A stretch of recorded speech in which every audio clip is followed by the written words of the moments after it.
in the building. What's up, y'all? Happy Wednesday. Happy Wednesday. Okay, fuck it though with the bucket though. Murr with the bucket hat. What's up, Marky Mark? What up? What's going Marky Mark. on? Marky Mark and the City Boys. We gotta get you a shirt like that. Yeah, you know what I'm saying? Sound right. Sound about right. As per usual, happy hump day. Our new thing is Merv is always eating. What you chewing on now, Merv? Some fried oysters. Yeah. Yeah. See, he's enjoying that. Usually when Murphy, he'd be like, yo, man, I ain't eat all day. It ain't that this shit is good, but I'm just hungry. You know what I mean? I'm going to guess fried oysters is good. Yeah. Okay, there you go. I There you mean, go. And you know what else, right? Fried oysters is aphrodisiac. So you fuck later and make your dick harder. I've heard that. Ah. I've heard that before. Aha. Write that down, y'all, in case y'all didn't know that. All right. Well, I did hear that about seafood and chocolate being aphrodisiac. I did hear about I heard that. But anyway, as it so happens, you are eating now on Wednesday, so we will have to make this a mukbang show one day. All of us chewing on something. Yeah. An ASMR show. Yeah. I think everybody used to it now, shit. Listen, at this point, what Pretty you much. see is what you get with the Guys Network. Yeah, pretty much. Other than that, Merv, how was your week? What we got going on midweek? How's everything with you? But shit's good. Yeah. Last day is long because of work, but it's been a good week so far. Been a good week. How about yourself? It's been pretty good. Today was a rough day at work. Oh. You know, one thing I hate about corporate America is we had a meeting today, right? And there was some concerns that, you know, when managers ask you, hey, we're having a meeting, what would you like to discuss? I feel like it's a setup. You don't really want to know what I want to discuss. So you got to keep it, you know, professional. Right. But you also want to say how you feel. So luckily I have black managers. So, you know, my black managers is a couple of them and they're pretty cool. So one is from Charleston, one is from Florida. So, Shit. you know, we could talk plainly and not have to do the whole corporate lingo. So that's the good thing about it. But then when it all is said and done, you still got to do what the company wants you to do. So it's a double-edged sword. Like, You must have got black male managers. I have one female. Well, my direct manager is a black male, right? Mhm. And the other manager in that department is a black female. She's the one from Charleston. And the other one is from Florida, from South Florida. But they're both mad cool. It's just, you know, a lot of things is changing corporate wise, and everybody's like not liking the changes. So you know, I work from home, but tomorrow we have to go in the office for an important corporate meeting, whatever that means. Important corporate meeting. So Need an announcement coming. pretty much. Yeah. So we was all messaging each other like, what y'all think we gonna talk about tomorrow? That's exactly what's coming. Exactly. Hey, Facebook user. That's might be TT. Hey, TT. Yeah. Mark, what's going on with you? How's everything with you? Man, it's other than the heat wave going on, you know what I'm saying? It's pretty chill. Like, you know, nothing too crazy. You know what I'm saying? Nothing too crazy like in the city. I'm quite sure everybody by now has heard about the Sesame Place fiasco. That's only 40 minutes outside of Philly. Oh boy. You know what I'm saying? But I'll say like this: 40 minutes outside of Philly is a totally different world entirely. You know what I'm saying? It's only 40 minutes, but trust me, you would feel like you're like light years away. I believe so. You know what I'm saying? It's that's what Yamifa is going on up here. That's the talk of, you know, the town right now. You know, more people are coming out, and lawyers are lined up. So it's going to be a nice payday, you know, for, you know, some of them families. That's all I'm gonna say about that. I mean, I'm not sure if Sesame Place got Disney money, but they gonna have to cut the check. Yeah, I mean, but one thing about black folks though, man, I'm like, man, this is the difference between black folks, white folks, especially when it comes to court, right? You know what I'm saying? I'm like, listen, white folks, they'll go for the jugular. You know what I'm saying? Look, we want all the Sesame Place, we want all the characters, and we want all the money. You know what I mean? They ain't stopping, right? Black folks, look, man, just pay off my mortgage. You know what I mean? We got a deal. Like, that's black folks. I ain't lying. I mean but I mean, if my house is paid, great, but I still have bills to pay. Like, I need you to make me comfortable. I need you to make me comfortable. Like, I understand that, but I'm just saying, if you just bought a new crib 250, 300,000, and you just bought it a couple years ago, you just like, man, that $1,500, $2,000 payment every month coming off the books, that's pretty nice. You know what I'm saying? Like, but one thing I say, like, I remember watching this game show. It had to be like years ago, right? Mm-hmm. And it was like a team type thing. I forgot what the shit. It's not a game show was popular or came on a lot, but it was this show, and the black man was the leader of this team. It was black man, it was like a Hispanic dude, and these two white ladies, right? Now, you know what I'm saying? They had to, get the pot up as much as they could, right? So when they split it 4 ways. Now, once this dude got to about 200,000, right? So they answered like 2 questions, right? 200,000 split 4 ways is what, 50 grand, right? Right. So you could stop or go on. Man, my man stopped. Like, look, I got 50 grand. We stopping right now. Yo, everybody on the team looked at this boy like he was crazy, but I understood him.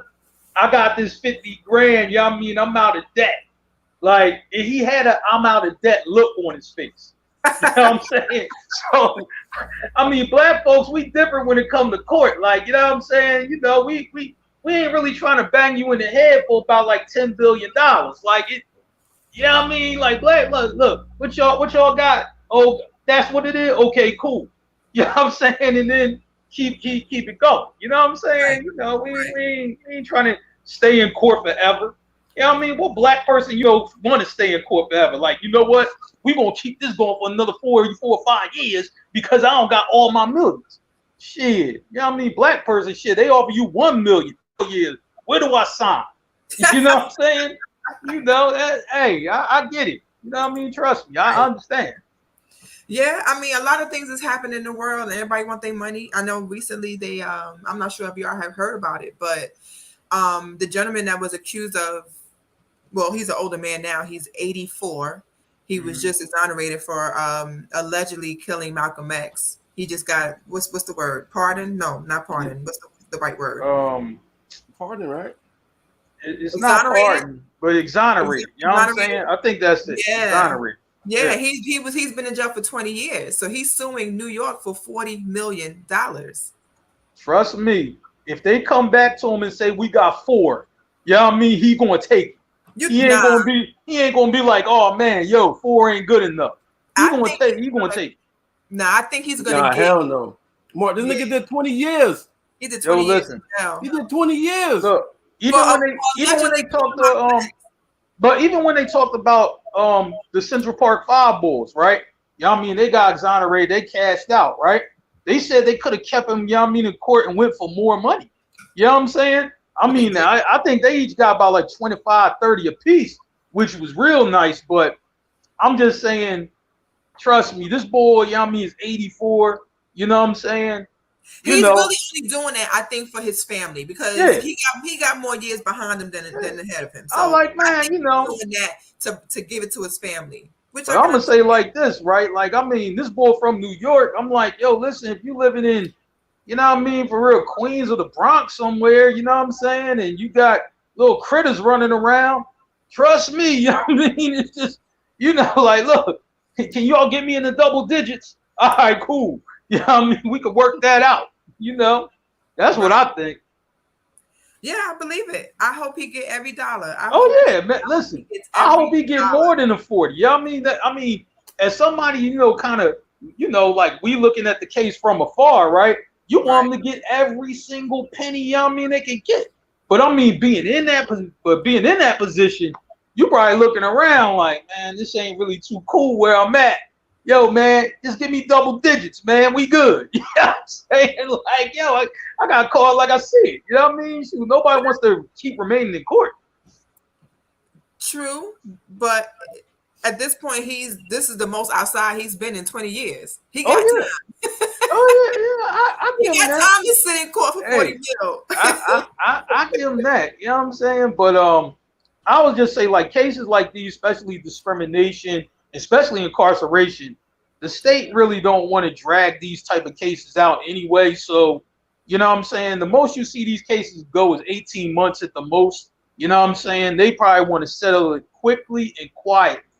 You know what I'm saying? They don't want it to be loud. Like, yo, what you want? Okay, cool. All right. You know, we already got enough bad press as is. You know what I'm saying? And then they'll probably settle for like a decent number for him. You know what I'm saying? And then keep it pushing. Hopefully he gets it. And I hope Cardi B gets her money too, because Tasha K playing these games. Man, shoot. I'm trying to tell you, I'm surprised the judge. Pay that $4 million, man. Listen, this judge in this case with Cardi B and Tasha K must be on Tasha K's side. She ain't nothing like this judge ain't nothing like the judge in the Tory Lanez case. I'm gonna tell you that. If they had that judge, man, that $4 million would have got paid out double. Like, you know what? You taking a little too long to pay the 4. Now I'm making 8. You know what I'm saying? So whoever this judge is, they really dragging their feet on this joint because it seemed like we heard about this case like during the pandemic. Like, you know what I'm saying? Like, dude, this is long enough. What happens is Tasha K thought she was slick by appealing to kind of drag it out. Yeah. But she just recently lost the appeal. Oh, wow. So now she guaranteed, and it wasn't what she won. What Cardi B won was not only the defamation, but Tasha K was ordered to take all her stuff down. Everything regarding Cardi B, even if she's mentioned for a millisecond, Tasha K was instructed to take everything off, strip her whole YouTube and everything, Instagram, all her social medias of everything regarding Cardi B, and she did not. She thought she was slick and went on interviews and was like, talk about, oh, I ain't got it, talking slick, and tried to stall it by appealing and lost the appeal. So now that's it. Pay her money. Well, can she appeal again, or that's it? Like, can she just go to a higher court? Yeah. I mean, I don't know how it all works, but I'm just saying, like I'm like in maybe not in cases like this, but I'm like in cases where somebody's incarcerated. They can just keep moving up the ladder all the way to Supreme Court. I didn't know if it worked like that in civil. I have no idea, but at this point, she has went to trial. She lost twice. She appealed. She lost. At this point, I'm not sure if she has any more fight in her, but pay Cardi B her money. She's not missing it. It's not like she's in need of $4 million. $4 million she spent on Culture. She don't even $4 million is Culture's. Hey, that's $4 more million for Culture. You know what I'm saying? That's $4 more million for Culture. You know what I mean? Hey, I ain't mad at that. What's the son's name? I forgot the son's name. Shit, I don't know. You know what I'm saying? I don't know what they named that boy. Oh man, it's gonna bother me if I don't know the name. Yeah. Cardi B's son name. We know Google. We know it's gonna bother you. Yeah, go ahead. Wave. His name is Wave. Wave. Okay, Wave. Culture and Wayne, they twins. They was just born a few years apart because they look the exact same. Okay, gotcha. What's on your mind, real quick, before we get into these topics? Anything crazy that you've seen in social media today or this week? It's been quite a lot. It's been an interesting week. It's very interesting. I'm gonna wait, and I'm gonna be responding to y'all. Not responding to us. Yeah, responding to y'all. You trying to drive? You want us to drive the boat? No, I'm gonna drive the boat, and goddamn, I'm gonna respond. Oh boy. All right, so let's get into our first one. We're gonna start here. This is always I got it. Okay. All right, so we got some new segments. We created today. It's going forward on every Wednesday, but the day is freestyle. We're gonna see what's already been heavy on your heart. from these segments that we're about to do. First one we're gonna do is If I Rule the World. And all of this is coming. You can recognize all this because it's all songs, hip hop songs or R&B related. All right. So this segment is If I Rule the World. So this is. I want y'all to think of this any like celebrity event or situation or even something that you saw on Facebook. You saw some bullshit on Facebook or on internet that if you rule the world, if you could change the result, you can change the result of any situation right now. If you rule the world, what the fuck would it be? Would it be the outcome from a court case? Would it be would be one of the shit? Would it be Rihanna? Would you rather be Rihanna baby daddy? So if you rule the world, what I'll be Rihanna baby daddy. I'll do it. I am the pappy. So if I rule the world, what the fuck are you changing? Oh man, there's so much. There's so much. We got to choose one. See. All right. I would, if I ruled the world, I would make Chloe not ever want to do nothing else with Tristan ever again in life. Ever. If I had the red button to stop it, that is what I would stop. Because she is looking like a plumb fool in these streets. Every time, one thing Tristan will do is Tristan. And he never misses a chance to make Chloe like a goddamn fool. Him and Jada must be talking. They must have a plan. You gonna fuck up Will life, I'm gonna fuck up Chloe life. Because every time Chloe blinks, this nigga is making her look like a dumbass. So if I was able to rule the world, I would have them have never met. How about that? Hear that? I would have them never have met. Ever. Them motherfuckers still together? They can't be still together. She still run after him. Together, but they are having a child together. Hey, no, she still pays bills. He don't spend his money. They're having it. Okay, so you look like you don't know what's going on. All right, so let me put you on. It has been rumored and alleged, which I believe to be true, that Chloe and Tristan are currently having another baby by surrogate. Whoa. So let's go to the timeline. Chloe wants all her children to have the same father, regardless if this father is Tristan Thompson. Regardless of who this nigga is, she wants all her kids to have the same baby daddy. That's some ghetto shit. But anyway, the baby that we realized of his most recent debacle with the babies and the side pieces in December. But this woman allegedly, she might actually be due soon because she was impregnated with the baby in November of last year. It was discovered in December that Tristan was having another baby by someone else. So the woman was already pregnant by the time this latest news story had came out. So she couldn't have the surrogate abort the baby. So the surrogate is keeping the baby. So now, and we're in July of 2022. So most likely this baby is probably going to be born soon. They will be having a second child by surrogate. So welcome. Congratulations. Congratulations on the new bundle of misery, not even joy. I mean, I don't know. But yeah. So they're having another baby together. But they didn't have sex together. Yeah. So you listen, I don't understand how either she is very digmatized or very stupid or possibly both. Because Tristan is not an ugly dude. He's just really a bad guy. But she did say that he was a good father. So maybe that might be the reason why she wants to still have a baby with him, but not be in a relationship with him. But yeah, but she still want to be with him. You know what I'm saying? That's why she paying the bills. You know what I mean? Let me spend some money on him. You know what I mean? Maybe you come back to me. I got you. Hey, the fellas do that a lot. Seriously. I know chicks, you know what I mean, bro? Yeah, he be giving me money, you know what I'm saying? I mean, shoot, I give it to him sometime, but as long as that money coming in, I'm cool. I think Tristan just playing the same game. Man, you know what? All this time we've been talking about how powerful pussy is.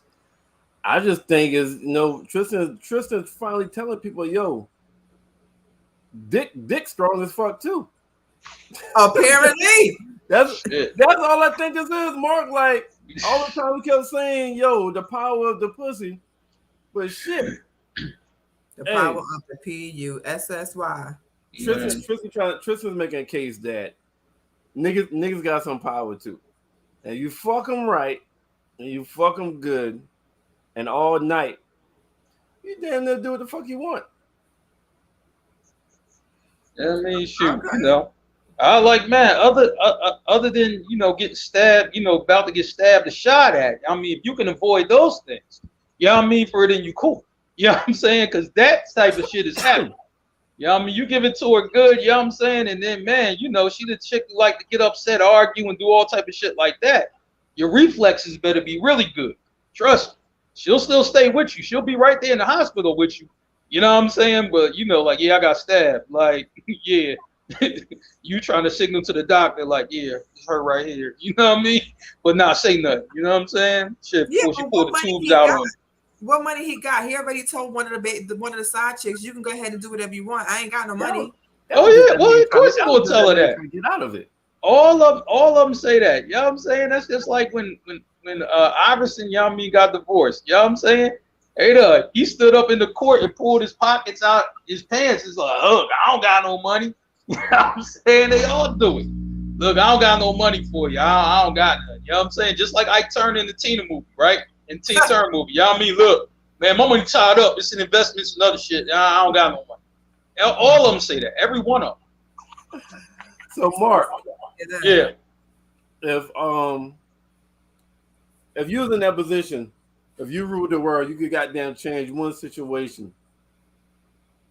Man, I need everyone out here working, you know what I'm saying, to earn 5 times whatever they make right now. You know what I'm saying? They pricing this shit out too far. And I'm like, man, listen, what's crazy is back in your home state, Becca, I'm like, man, it's people who really pay like 4 bands a month to live in a fucking box. That's like insane. This is the whole apartment. No, it's work. No, that's it's worse though. But it's like yo, living like, imagine y'all mean a college dorm, right? Like your whole y'all mean bathroom. I ain't talking about the nice shit they put on for the college kids now. I'm talking back in the day when we was in college. What was it? A fucking room, 2 closets, 2 desks. You know what I mean? If you had a single, you just move the beds together and that was it. That is the apartment in New York. You know what I'm saying? I'm just like, you know, but the salaries ain't going up. I'm like, so wait a minute, hold up. The rent going up, food up, everything else up, but salary ain't going up. Right. I mean, whatever job you do, you should get 5 times, you know what I mean, for a more pay. That if I ruled the world, that'd be, hey, I'll be taxing these companies mandatory. I like, listen, man, yo, well, the janitor, you know what I mean, for the bowl, the landscape or whatever, you get 50,000. Well, guess what? Today he getting 250. You know what I'm saying? Because y'all owe him that. That's why. You know what I'm saying? So I like, if I rule the world, everybody gonna make this money. Y'all corporate motherfuckers who got billions and got 7 yachts and 6 planes. That shit is over. You know what I mean? 1 yacht and 1 plane, motherfucker. You know what I'm saying? That's it. That's all you get. You know what I mean? If anybody even try to buy 2 planes, you know what I mean? Yo, look, we hauling your ass in court. You know what I'm saying? Ate up, man. And oh man, don't get me started on them damn pastors. I already had one, but that would have been my second one. I'd have been attacking them damn TV preachers. You know what I'm saying? I'd have been coming after them like a motherfucker. You know, but that's another story for another day. But everybody should get 5 times whatever salary they make. That's what I think. I like that. And if that happens, then that means Chloe don't need Tristan no more. No, she's still going. She's still going to want Tristan. Well, you know might what I'm saying? Not be her no more. Maybe it's the other way around. Well, think about it. You know what I mean? If her salaries go up, she's probably a billionaire. Like Tristan, I'll give you $1 billion if you just act right. All right, yo, listen, I can act right for 24 hours, but I don't know if I can do more than 24 hours. Yeah, I don't know if I can promise that. I understand. You know what I mean? Shoot, you know, Tristan, you know what I mean? For real, I know we on the phone with good old brother Johnny Depp. You know what I'm saying? Straight up, City Boy of the Year. You know what I mean? For real, you know, so like we good. Tristan is trying to take that #1 spot from Future. He's You know what I trying mean? hard too. And he neck and neck. Because I mean, some of the shit that Tristan is doing, I don't even think Future did. Future ain't having no baby about somebody who's not with by listen, no like that's some like man. shit right there. Hey, listen, I don't like you. I'll never be faithful to you. I'm currently holding the hand of some other chick somewhere else, but me and you about to have a baby. But I'm like, man, they all in the mix. They trying to figure out how to beat a chick in court for $12 million. Like, yo, brother Johnny, how do I do that shit? She was just talking shit. Like, you know what I'm saying? Shit. I'm still trying to find a way. I just won about 1,200. I don't even need 12 million. Just give me 1,200 in court. You know what I mean? I'm good. I could haul in about at least 20 of them easy. You know what I mean? She was talking shit, Judge. So was she. So was she. You know what I'm saying? I like this one try to run me over with a car. You know what I mean? You know, yeah. I need that. That's crazy. I'll never understand, but I guess. I got you. All right, Merv. If you rule the world, what you changing, homie? Yo, first thing I'm changing is fucking child support rules.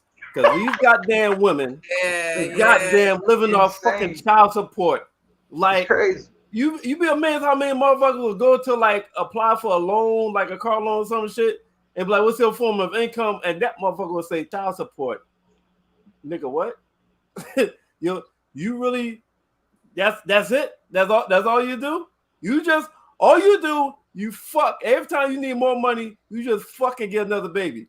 That's a goddamn source of income. How the fuck are you making $1,500 a month, goddamn, off child support as your income? And then nigga, I'm the great. Child support need a big ass adjustment. The rules need to be adjusted big time. Man, I'm trying to tell you, you can go to any courthouse in the country, right? You know what I'm saying? First thing Monday morning, you know what I mean, family court. It's going to be a line around the block. I don't care what city you in. That's exactly what you're going to see at family court. You know what I'm saying? And I'm like, man, it looks bad because the dudes in line look defeated already. They don't even look like, you know what I'm saying, they look dejected. They already know they about to lose. You know what I'm saying? Regardless of that, you know, even if they a good father, they walking in there real bad. So I was just like, man, the ones who got a lawyer, they look okay. You know what I'm saying? They like, all right, listen, she might rule in our favor because I got the lawyer here, but I like the ones who don't got no lawyer, they just got their head down. I just give them a fist pump. I just do one of them, like, you know what I mean? Like, okay. You know what I'm saying? Like, keep your head up, brother. That's it. Yeah, that's one of them. I'm like, listen, that's a good one. I need goddamn. I'm making like specific shit. Like, if you're a street nigga, your child support. I think your child support is going to. If your baby mama puts you on child support, you're a street nigga. Your shit gotta be higher. You know why? Because goddamn women, they don't bother street niggas for child support. They don't bother their ass. All them like, yo, can you at least goddamn see your son every other week? Can you see your daughter every other week? That's the kind of shit. He might be dropping a bag, so she might not have nothing to argue with because he got street money. So he'll give her, you know, a lot of money in a rubber band, and it may not be an issue. But the dudes that have a job that also has, you know, taxes and all kinds of other stuff coming out their check and child support, they probably don't get no money. So that's why they beefing about paying it. They pay more money in child support. Yeah. It's crazy though. You know what I'm saying? Like, you know, when a bull he get put on child support and the judge go heavy on him, and you know what I'm saying? It's bad though. You know what I'm saying? Because I'm just like, man, I had a homie like that. You know what I'm saying? It's a couple times, you know, I was like, yo, go ahead and take this, man. I feel you. You know what I'm saying? So, you know, he just trying to get by, and he trying to do it, you know, the right way. You know what I'm saying? And everything. And it's rough, man. Like, Man, rough. Mark, I don't know if it was real or not, but they posted one time this motherfucker had got his paycheck, and I think he had several kids. And by the time child support came out of his paycheck, a nigga netted like $39.45. How can you live off 39 damn It dollars? went viral. I don't know if this shit was made up or what, but it went goddamn viral. Like, goddamn. Yeah, I think I seen something like that. I don't know if it was that amount, but it was like child support and it said it like 4 times or whatever, right? Yeah. It's like child support, child support, child support, child support. So I'm like, obviously you had 4 kids, but I was like, man, they destroyed that check. I was like, that check, I was like, it sure wasn't triple digits. It was double. You know what I mean? It was definitely double digits in there. It wasn't triple. Yeah. So it's just a lot of changes need to be made because there should be. Child support is a system that's manipulated like a motherfucker that attacks the good that attacks the fucking dads that are trying to be there, and it's somehow the motherfuckers that don't give a fuck is able to just goddamn get around this shit. And the moms only if the moms don't want you, then they're gonna goddamn be loose. Lose a lackadaisical. Ish. But if they goddamn mad at you, they use child support as a weapon. So it just need to be goddamn modified where it can't be used as a goddamn weapon or a crush, or you just gonna goddamn use your pussy to have a bunch of babies and just play everybody on child support. And that's your source of income. You don't work, you don't do a motherfucking thing. Your job is getting fucked. That's been your job, is getting fucked. Yeah, well shit. They don't give a we have women like that's out there right now. Them women don't give a damn about a Roe versus Wade. Shit, I'm telling you that right now. So yeah, so that could be a segue into because it seemed like Becca's about to jump into it. So that could be a segue into the Venus versus Mars. Beck, we could do that. Segue into Venus versus Mars. So this is basically men versus women. What situation you seen where the men is taking the man's side, women's taking woman's side, or just a situation has happened that's just started a goddamn Facebook, internet, social media war between men versus women. And that's the Venus versus Mars. That's our Venus versus Mars segment that we'll be doing going forward every week. So, but today we just off the top of our heads right now. So, Beck, you got anything? Well, the latest and greatest in church news is, according to T.D. Jakes Samuels, he believes that people these days are raising women to be men. And that is the reason why women are staying single and why men are leaving them. He says that women are not women anymore. Women want to be the man. They want to be the head of the household while the man just follows their lead. And it got everybody in an uproar because how you gonna tell somebody that they're raising their children to be men when your children are sexual predators? Is that right? Correct. So one of his you said T.D. Jakes, right? Yes. So T.D. Jakes, and his kids are sexual predators. His daughter allegedly has an issue with is it sex trafficking? She has like some kind of issues with that. She's been in the news.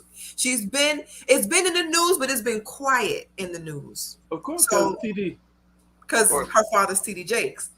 So he was basically saying, like, right now, and I kind of understood what he was saying. I wish I could play the audio, but I don't want to get us clipped. I understood what he was saying. He was basically saying that women have become so dominant and prominent in their careers and in their fields where they have become more independent, it has shifted to women being independent to women not needing men to women now thinking they are men. Well, Beck, there's a saying that I've heard from the OGs. You know what I'm saying? That I've heard several, like, long time ago. And just been recent. I just recently heard it again this year. I think probably last month. And the saying is, a woman will grow a dick if you let her. So yeah, you got a little bit of a point, because it's now, is it with the woman becoming this way? Is it nature? Is it nature versus nurture? Is it natural, or is being molded that way? Yeah. But it does fuck up the natural order of things, as far as like relationship, household. But you know, motherfuckers probably think that shouldn't be the natural order in the goddamn more. And I think that was the point that he was making. But you know, women, and this is gonna sound bad, I don't care. Women have taken that protect Black women to hate Black men or hate men in general. So I kind of understood what he was saying, because there are a lot of women out there that really do have the stance that they don't need any dude, and there's no dude that can match up to them. Like, so that kind of does keep them single, because y'all could attest to this. Correct me if I'm wrong. When you run into a woman that has that mentality, you're not interested in want to be with her or date her. You may want to smash and dash, but you're not interested in being with her any longer than that because of her attitude. Yeah, usually you're more than likely going to you're more than likely going to butt heads. All right, Right. And usually women in that have that kind of belief usually has no compromise in them. I used to be like that. That's the reason why I can speak to that. Because prior to meeting my husband, I was very much like that. I wasn't angry towards men or nasty towards men, but I definitely had that attitude. Like, I've been a single mom and having to make executive decisions for me and my daughter for her whole life for the past 11 years. And being a mom, especially when my daughter was younger, it was really hard to date because she was young and I need to find a sitter. And then after a while, you start to feel like, if I'm going to leave my child with somebody, you got to be worth it. And at that point, I wasn't meeting no dude that was really worth it. So I'm not going to just put my child in somebody else's hand, or just because I want to get rid of her so bad to be in your face, and you're not even all that interesting or engaging. So it was a lot of times where men would, I guess, kind of show interest, but I also feel like men don't know how to speak to women and show like real interest. They just only show that they want to fuck her and think that she's supposed to like that, but that's actually off-putting. Whole nother topic. So a lot of the time, ain't that real interest? You're just interested in well, let me tell y'all one thing about that. Let me just tell y'all, and I'm not sure if women have put y'all on, but let me put you on. If you're dealing with a certain type of woman, you wanting to have sex with her is not a turn on. She's not attracted to that. That is actually a big turn off, because women want to be lied to.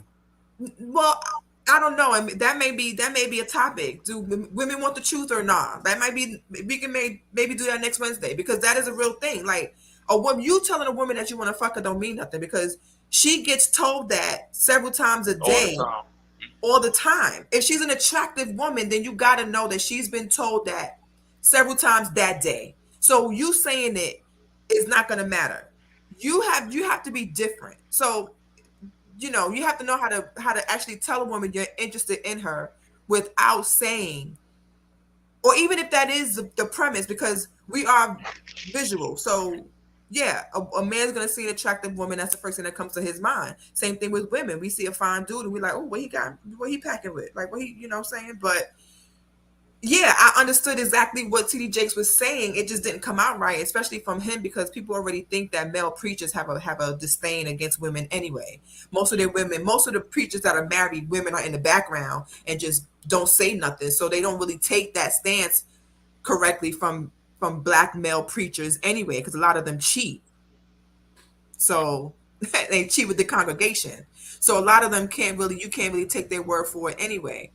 But I get what he was saying. Like I know women who will perpetually be single just based on that niggas ain't shit attitude. If he can't do more for me than I'm doing for myself, I don't need him.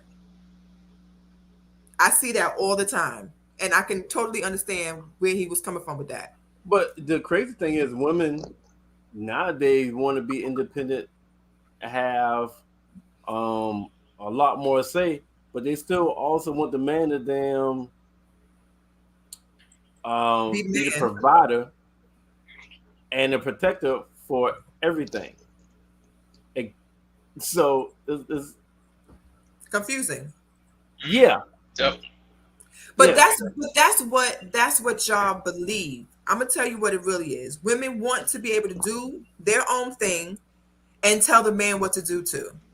Of course. You know what I'm saying? It looks like they want to be independent and be with a man that appreciates their independence. And I want him to understand that I need my space and all of that. Okay, that sounds good. But what she really is meaning to say, but she won't say because it's going to get her looked at crazy, is I want a nigga to do what I say and be able to spend his money and he'd be okay with that. That's what she really wants. She's not going to say it to you like that. Or, you know what I mean, she just wants to control him. You know what I mean? Because you do have women out there who just, look, I don't really care if he got no money or not. Long as, you know what I mean, I can control him, you know what I'm saying, I'm good.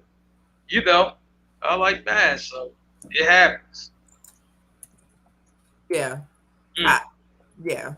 Why you got that face, Merv? It's crazy. Listen, this guy, yeah, it's out of pocket right now. Definitely out of pocket.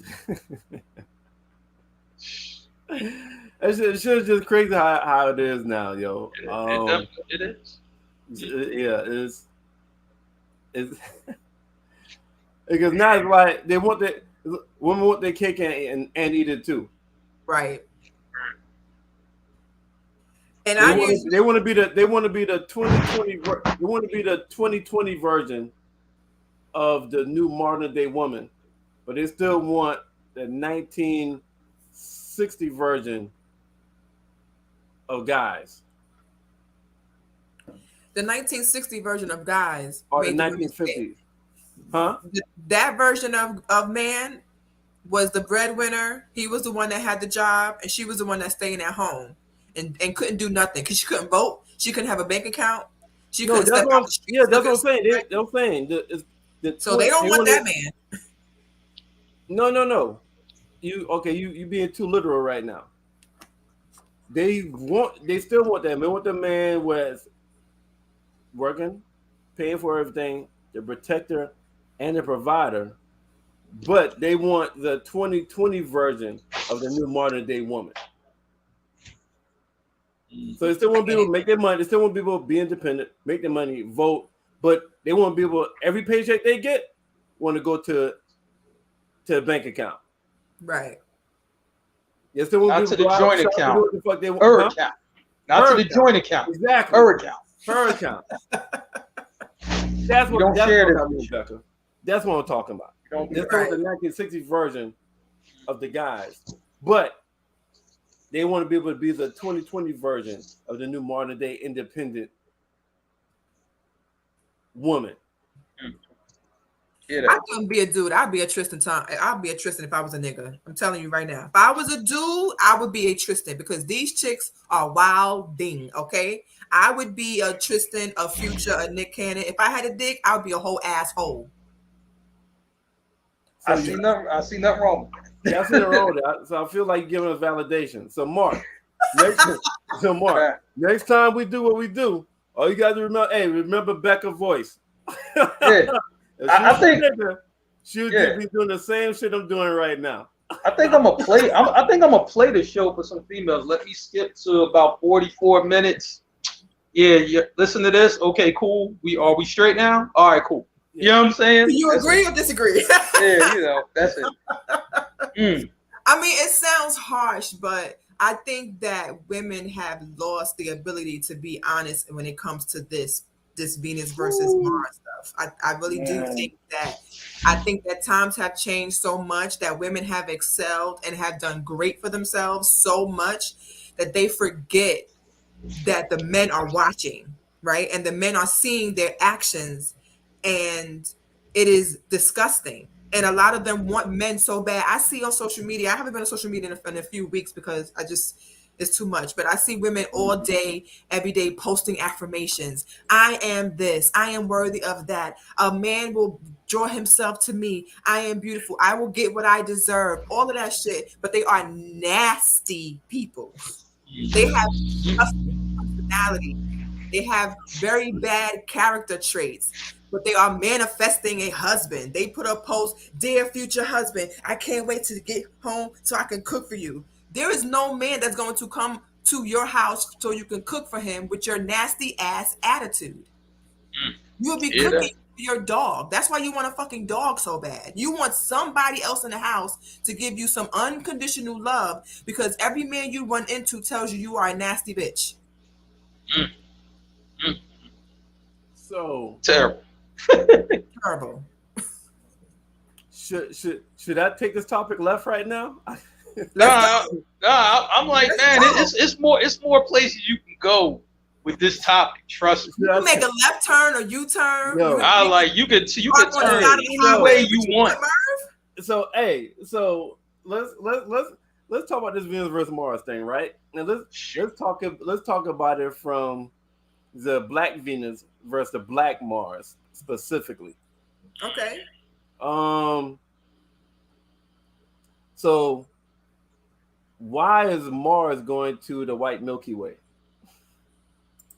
Because they are submissive and they don't give too much back talk.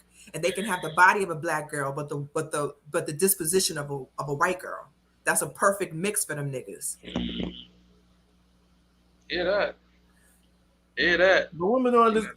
But a lot of women don't understand that. I had a conversation a couple weeks ago, and I was like, "Well, I love my sisters, right? So if I marry, it's gonna be a sister. But I would definitely fuck outside my race. Definitely fuck a white girl. Of course. But I have to have a conversation with just let that for the record. Well, I had a conversation with a black female a couple weeks ago, and that came up, and she said she's totally against. We were talking about somebody famous, and they was like they're glad that he married somebody, that he's married to somebody black. Damn, who the fuck was it?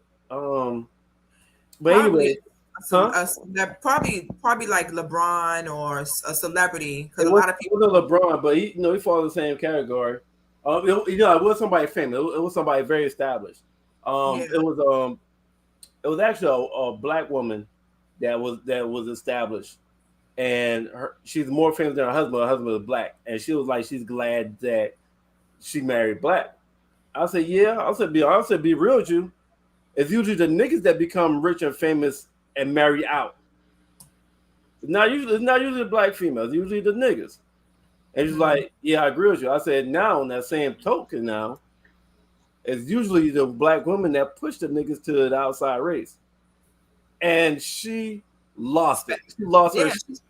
Straight lost her shit. I'm like, are you listening to respond? Are you listening to understand? Because I broke it down on what a lot of the issues are. All right. I was like, most of the other races are, when it comes to women, not combative, less attitude, more submissive. So I mean, you gotta look in the mirror. You gotta be like Michael Jackson and look in the damn mirror. Yeah. There's a reason why a lot of established millionaires, entertainers, or whatnot have gone outside their race. But I also think it's proximity too, because when you get into that realm where you're wealthy, you are amongst a lot of white people in general, men and women. A lot of the executives, a lot of the people in Hollywood, in the music business, in the movie business, TV business, a lot of them are white. it may not seem like it because we look for rooting for everybody black, but there's a lot of whiteness in that space. So a lot of time it's proximity. Once they reach a certain level, they are surrounded by a lot of white women, and that's who they end up dating in their realm. So most of the men that I know, celebrity men that I know that are with black women, they were shooting with them in the gym. Right? So you have the LeBron, you have the Ice Cube, you have the Kobe, you have the people who were with their women long before time they ago, were famous, and they just decided to stay there because Snoop Dogg, they were shooting with them in the gym. It is a great thing when you see a black man celebrity who's doing well, who's respectful. Denzel, even Samuel L. Jackson, all the motherfuckers he done spewed all over the earth. He's still with his wife. Like, you know what I'm saying? You don't realize that these men have been with these women for a very long time. They're 20, 25, 30 years deep. A new man, new wealth, new money, right? Who just got rich the past 5-10 years, right? They ain't been rich for 20 years. They still, their money's still new. They sometimes may not make it to get to a black woman with money. She may already be with someone, either black or white. So a lot of it can breed proximity, but I have been asked that too. Like, how come I never dated anybody but black men? I never wanted to. And someone asked me, you never found a white man attractive? No. But what if you fell in love with a white man? I never will. It's not an option. And it was like, well, you don't know, you love who you love. I know, which is why I would never date a white man to love a white man. I don't care how. Right. I had that conversation with someone before. It was like, you can't help who you love. I said, that's wrong. You can't. Absolutely wrong. You know how you can help who you love? Don't spend no time with that person. Time helps us fall in love with people. So you don't spend the time. If you don't like to spend the time with anybody with that person, you can't fall in love with that person. Man, look, you better choose your damn happiness, man. You know what I'm saying? I just like, look, if it come in the form of a black woman, cool. If it come in the form of a Spanish woman, cool. You know what I'm saying? Like, or somebody that got both. I'm like, man, you know what I'm saying? Like, I don't be giving a shit. You know what I'm saying? Like, you know, I'm just like, look, choose your happiness, because I'm like, some people kind of stick to this ideology, right? Like, you know what I'm saying? I'm black, you know what I mean? Because it's been ingrained in them, you know what I mean, since birth. I'm black. I gotta marry black. And I'm not knocking that, you know what I mean? Because that happened in my own family, you know what I'm saying? But I'm like, look, you know what I'm saying? And I will never knock a race of women because of whatever experiences I had with these particular black women. You know what I'm saying?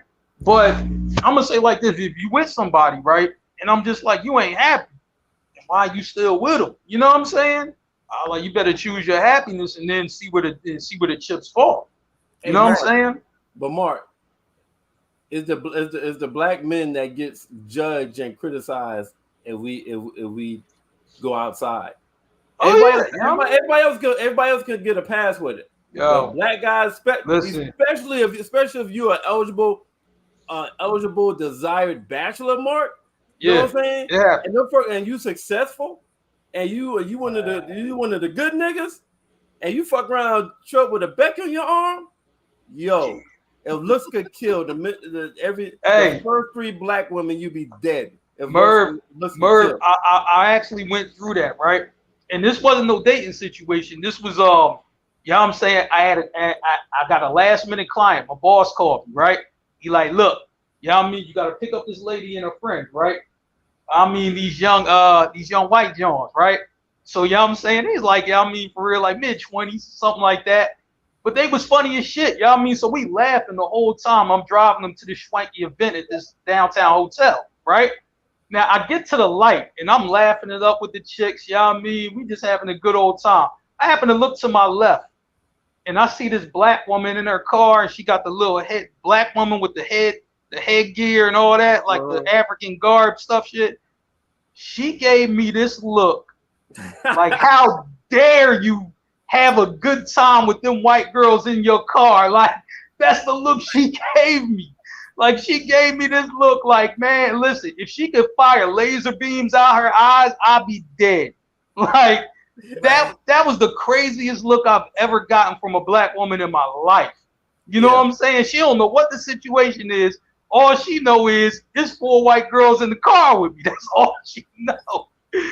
Man, but so I understand that. Like, I mean, I get it, but it's like, damn, you know what I'm saying?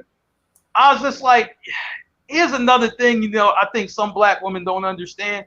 Some black men grow up in like cities and counties where it ain't no other black people but them.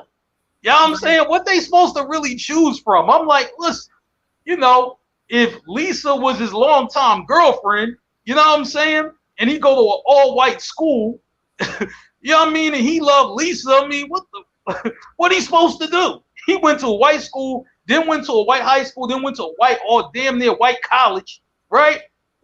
Look, he like Lisa. Ain't nothing he can do. He like white Lisa. Like, ain't nothing he can do.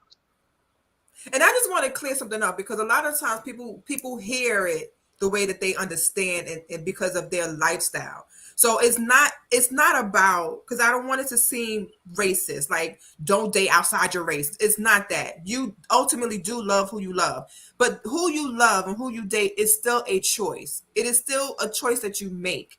So, but you have the option to make another choice, even if you don't want to. That's fine, because it is a certain thing for black women when they see black men with other races, because sometimes it don't have to be a white man. It could be a Chinese man. It could be whomever, right? As long as if their man is not black women are going to be like, why her? You know what I'm saying? So it really don't even matter if it's a white guy. It could just be any guy but a black guy.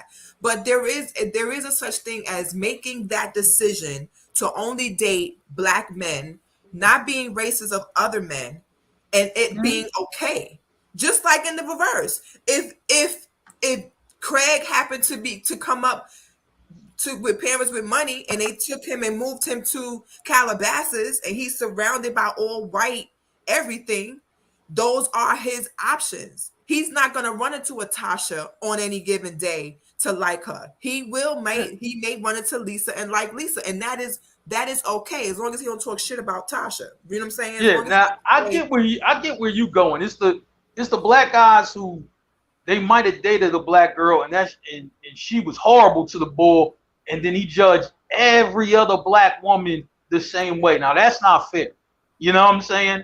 I just like, you know, I don't think you should do that, because if you had a bad experience, it doesn't mean you blame a whole group of people because of your bad experience. Like, that's just like, you know, like if I went to New York, you know what I'm saying, and some fucked up shit happened to me in New York, I can't just be like, yo, New York's a bad place. No, Mark, you just had a bad night in New York. That's all it was. You know what I'm saying? Like, goes to what Merv said about that, about drawing them away. Most of the time when you see somebody dating outside their race, it's because they tried their own race and it didn't work out. So they had to go somewhere else. And I get, if it don't work here, try something else. I totally understand that. But there is a way to do it where it doesn't seem racist or discriminatory, right? Yeah, love who you love. Okay, great. But there is a way to do it. A lot of men don't date black women because they never liked their mother, right? A lot of men don't date black women because they want arm candy and they feel like black women are not pretty enough, especially if she's too dark. It's a whole plethora of reasons why a man will intentionally decide not to date a black woman. True. But there are many reasons why somebody will intentionally decide to date their own race. And that should be okay. If you want Lisa, then I want Robert. And that is okay. And none of y'all should say a goddamn thing about me having never dating anyone but a black man. My father was a black man. And that's who I seen, everybody in my family. That's who I was raised by. My cousins, all black men. So I have a different love for black men. If the black niggas in your life treated you wrong and you went to Connor, that's your issue, not mine. So I don't think you should be criticized for that, Becca. You know what I'm saying? I'm just like, you know, like, I think that's just what who you know. So, you know what I mean, what you chose, who you chose, and that's it. You know what I'm saying? Becca, You never had a banana? Never. I've only dated black Damn. men. Never had a banana. I've never even dated a Spanish man, and I'm half Puerto Rican. Never dated a Spanish man. Well, I mean, you know, I hate to say, I hate to say it though. I mean, black men are Or loved even had by sex with. black men are loved by, you know, all races though. You know what I'm saying? Like that's They what they are, say. Mark. They are, and I think I'm that's like, part in my of the- travels, that's what I seen. That's what I experienced. Yeah, Yo. black men are the prize to other women. Yes. Hey, And I do believe that they feel some type of extra battery in their back when they walk in the streets with a black man. Does they know the black man is the shit? Sorry. you know, Not sorry. I'm like, man, you know. But I think sometimes, you know, your environment will kind of determine certain things or whatever. Like, I mean, for me, it's like I grew up in a black ass city, so yeah, of course, yeah. I mean, You get a black ass chick. I like, yo, you know, I'm gonna see black girls every day. Like, you know what I'm saying? Like, you know, once I got out of like maybe like, you know, middle school and all of that, that's when I started. I was like, oh shit, there's fine chicks in all races. Like, I ain't know that shit at first. I just, you know, oh man, you know, only any chick that I see, like I seen chicks on TV. Yeah, I mean, like, okay, she a Spanish chick, she look good, or this white John look good or whatever, but that was TV. That wasn't like for real, you know what I mean? But then once you start kind of moving on your own, you're not with your parents and, you know, with your, you know what I mean, for your cousins just around the way or whatever, then you start to see what life really like. Now you see like, damn, it's a whole nother side of the city. I ain't even know that. You know what I'm saying? And then you start figuring out. So this love the black man thing, you see that it has some reach. Like, yo, like, okay, like, oh, hi Mark, how are you? Like, oh, hi Becky. Hey, wow, she's 30. Jeez, you know, like, man, I remember this. I mean, like, ninth grade. You know what I mean? And it was this white girl. She had like red hair and shit. I ain't never seen no white girl no red fucking hair before. You know what I mean? Body nice. I'm like, shit, she look all right. Like, yo, let me go over here, and I gave all my hip hop fucking talk and all that shit, and she loved that shit. You know what I'm saying? Like, wow, you're really like from Philly, like, and yeah, you're really from the suburbs. You know what I'm saying? And you know, I'm like, all right, but you got a car though, right? Yeah. All right, well, just come through Philly. You know what I mean? For real, you know, I got friends for your friends. Don't worry, we hook it up. You know what I'm saying? Like, but you know, but that's how that shit go. Like, you know what I'm saying? Like, when you start moving on your own when you're a teenager, that's when you start to see more shit because, you know what I'm saying? It's parts of the city and parts of your state that you've never been to. But then when you're a teenager, you actually get there. You know what I'm saying? You don't know shit about that in middle school. What you know? You know what I mean? You don't know much in middle school. I feel you. What you got, Merv? What's next? Yo, while we talking about the love interest in men versus women, we might as well go ahead and slide into the perfect segue of this segment is called Marvin's Room. All right. Now I think, Mark, I feel like this gonna be your segment every fucking week. You know what I'm saying? Because this segment is, yo, I'm using the word nigga, but y'all know everybody's a nigga. White, black, Japanese, male or female. I just call you a nigga. That's my nigga. That's my nigga homegirl. That's my nigga. Like, yo, you my nigga. You know what I'm saying? Becca's my nigga. All right.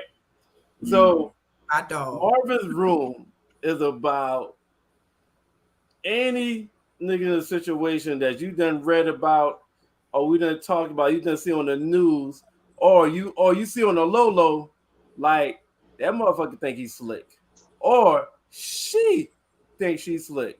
She's trying to either give him some pussy on the low, or she trying to holler, or he trying to holler. So I'll give you some examples. Derek Fisher could definitely be in the Marvin's Room segment back in the day.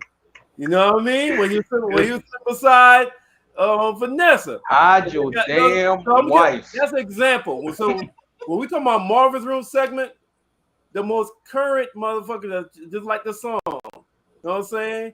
He must be not home because he's answering I know you still want me.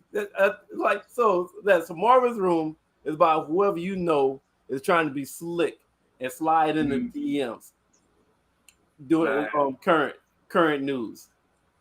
Yeah, that sounds about right. You know what I'm saying?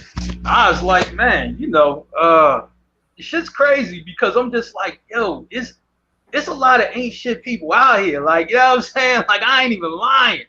The way the game being played now, it's like, damn, I don't know if anybody, really honest. Like, you know what I'm saying? Shit, I try to be as honest as I can. Like, look, we gonna have a good time. That's it. You know what I'm saying? But I'm like, man, the way this shit being played now, oh my goodness. You know what I'm saying? And women really be talking like, yeah, this boy right here, yeah, I'm gonna break him. You know what I'm saying? Like, like I know chicks like that. You know what I mean? Like, look, this all have to do slide in, and this how I'm gonna have to do this, do that. You know what I mean? All of a sudden, they got the bank cards and they got all type of shit going on, and I'm like, damn. I'm like, man, you don't got no love for the bull, like nothing. So Mark, Bev, y'all see anybody news that fit this description? And any current on the low scumbags that was smooth with it? Man, Absolutely. I don't know if they smooth as Derek Fisher. I'm like, Lord, Derek Fisher really was nailing boys' wives, and they didn't find out about it till later. You know what I'm saying? I'm like, man, that's why that boy Matt Barnes, drove for 3 hours, and jumped over his own fence, for real to fight that bull. Like, I understand. Not that I would have did it, but I certainly understand. I'm just like, man, so the shit is nuts, man. You know what I'm saying? Sound like Becca got a name for us though. Yeah. Kevin Gates. I'm not sure if y'all watched his interview with Carisha, please. Okay. So in the beginning of the interview, it was going pretty well. He was talking about his mental health and things that he did to kind of increase his mental health and lessons he learned and all of that stuff. But then it made a wide left turn to extremely sexual and vulgar and very explicit. And the way he was talking to Young Miami, it was almost like he was shooting his shot. So she had asked him about sleeping with his cousin, right? Mm-hmm. I heard about this. And he was like, hell yeah. Like he just the way that he talked was very, I'm not a Kevin Gates fan at all. And that interview, although it was funny, gave me more of a reason why I can't stomach that nigga. The way he talks, he's very vulgar and explicit and disgusting. Like just, but she was giving an example of like different types of situations and he was talking to her like, you know how when someone gives an example and like let's say I'm single and I say, Mark, so if me and you having sex, right? And I decide to put my finger in your butt, what you gonna do? Like he was just asking her questions and you could kind of tell the way that she was responding that she was not expecting the responses and the questions that he was asking. And I was watching it like, do you just want to have sex with her? Because he was like, so you trying to say me and you in the bed? I'm just gonna say it plainly, not the words that he used because it was very vulgar. Like if me and you in the bed and he's like, I go cheat. She was like, if I go cheat, what you gonna do about it? He was like, you gonna let me watch the tape of you and the dude that you cheated on me with? And she's like, no. He was like, are we together? She was like, no. He's like, so let's say, because he said, you real fine, you real beautiful. And I know, he said, I know that me and you was to get in a room together, you would take over. And she was like, Young Miami be playing with these dudes. I can just tell like a lot of dudes probably want to fuck her and she be playing with them. So you could just tell her responses like, nigga, I'm with Diddy, right? Because I was waiting for her to say it. I was waiting for her to say it because the way that he was responding and just even talking to her, it was like, oh my God. I know Diddy's in the DM, like, stop the interview, abort mission. So Kevin has some Marvin's Room behavior. I mean, it's Young Miami. What the fuck Young Miami? I mean, what the hell you expect? Will be another time he's probably gonna be face to face with Miami. He could have did it off camera. We didn't have to see a whole hour and some change of him trying to shoot his shot at her. Shit, he probably knew as soon as the camera went off that her ass out. I will shoot it while that camera on. Sitting on the other side of the room. that shit That while I would have was been on. crazy now. I like, man, you know, Diddy, he kind of, whatever, you know what I'm saying? You know Diddy. You know what I mean? Shit, he don't take too much personal. Only time he took a chick personal was fucking J-Lo. That was about it. You know what I'm saying? But everybody took her personal. You know what I mean? So that's another story. Yeah, she's Thanos. Yeah, hell yeah. You know what I'm saying? But I just like, man, but you gonna get some shit like that. You know what I'm saying? Where, you know what I mean, people really gonna talk to you vulgar as fuck. Like, you know what I mean? And you think, you know what I mean, this is only the guys do this. No. Women be doing this. I'm like, man, shit, go to any bar. Trust me. You know what I mean? She have a couple of drinks, she talking some real shit to you. You know what I'm saying? Man, shoot, she doing that.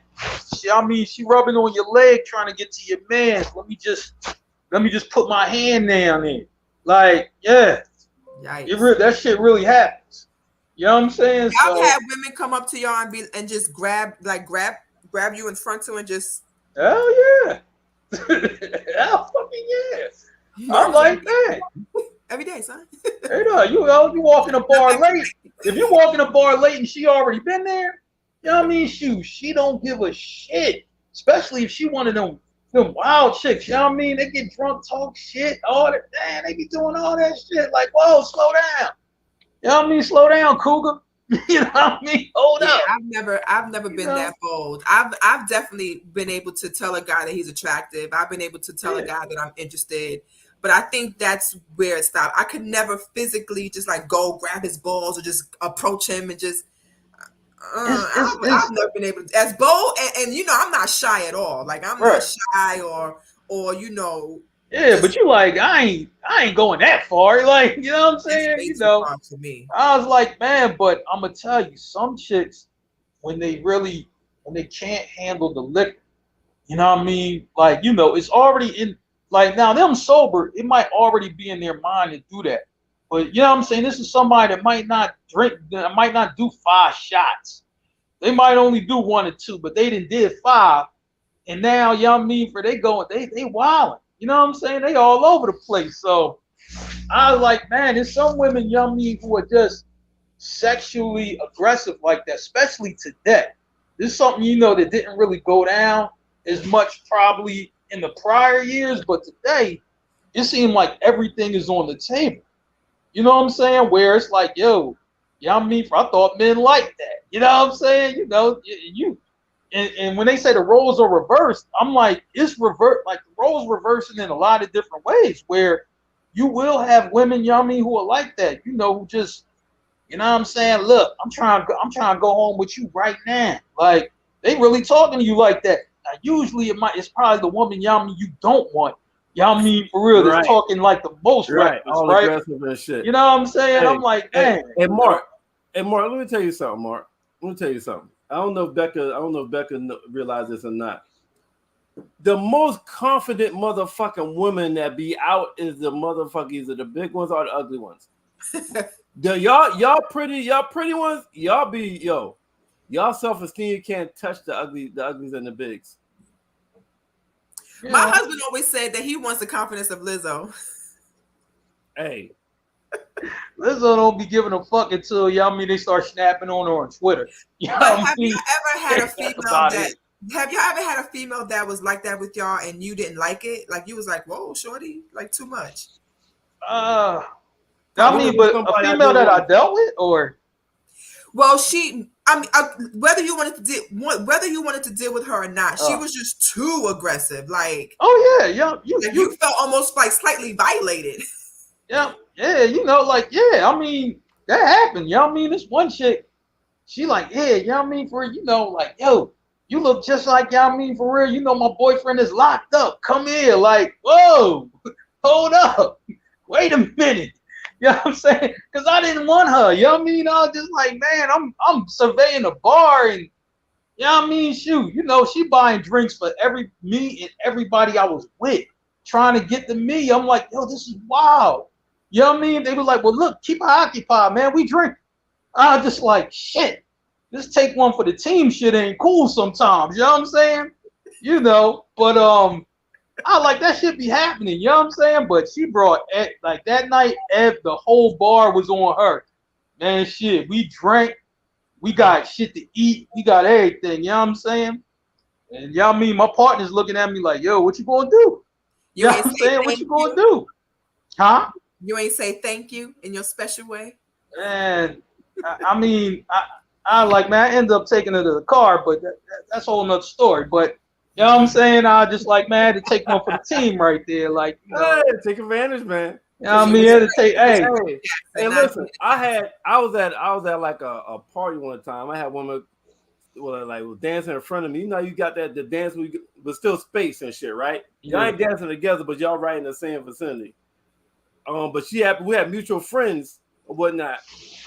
This motherfucker really walked up to me and say, I want to suck your dick. Wait, what? I beg your pardon? You seem like the type that would like that. That was too much for you? Huh? You seem like the type that would like that. That was too much for you? Well, Murph probably looking past him. My Like, hand, you might not been looking at him. Hey, my hand, they're like...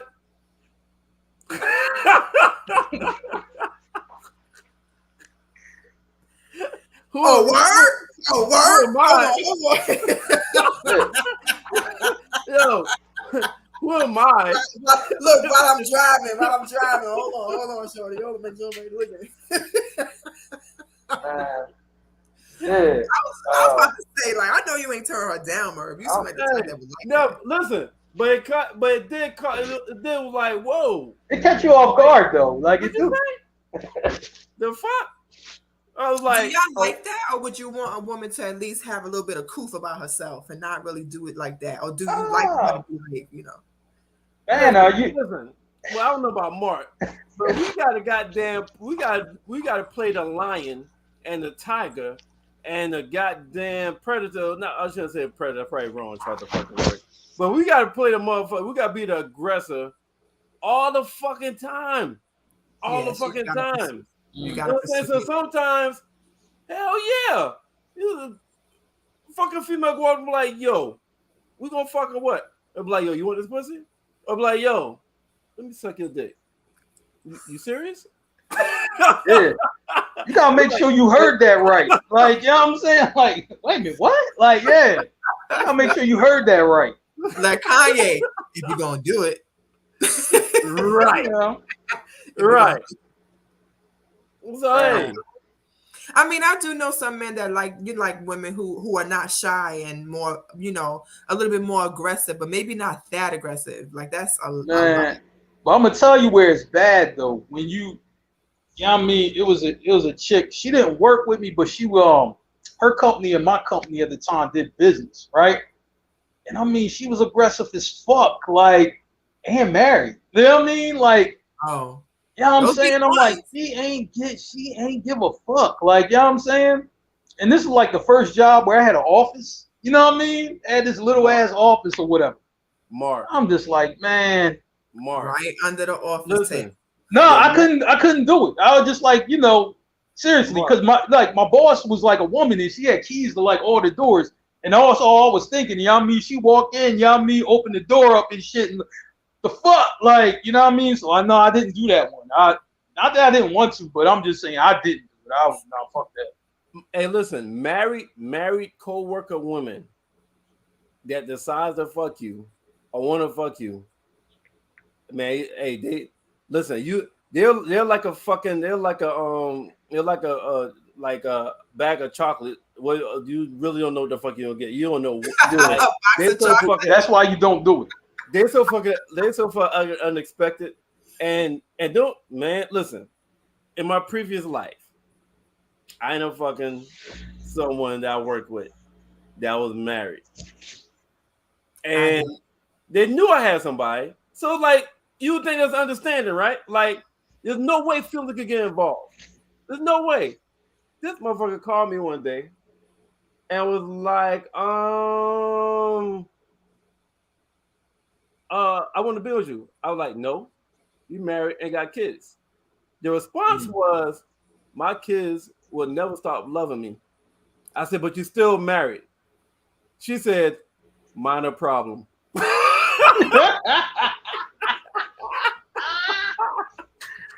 Yo, Yeah, see that work husband stuff is real. Yo, I heard about that. But here's the thing, though, right? It's great. Like at work, though, like when a chick, you know what I mean, for trying to touch on you at work, you don't really want to be loud about it and just be like, yo, back off. Like you try to really like, you know, be quiet, like, yo, ease up, sweetheart. Like, yo, I mean, I'm trying. Yo, like the shit was like totally like, you know, I ain't gonna be reporting no chick to HR or nothing. nah. I ain't doing no shit like that. It's just, yo, ease up, shorty. Like, you know what I'm Sam, saying? I should have took your advice in 2009, Sam. I had a whole ass baby with a coworker. Man, shoot. Yeah. I was like, man, you so Yeah, I did it. Whatever they said I did that shit. man.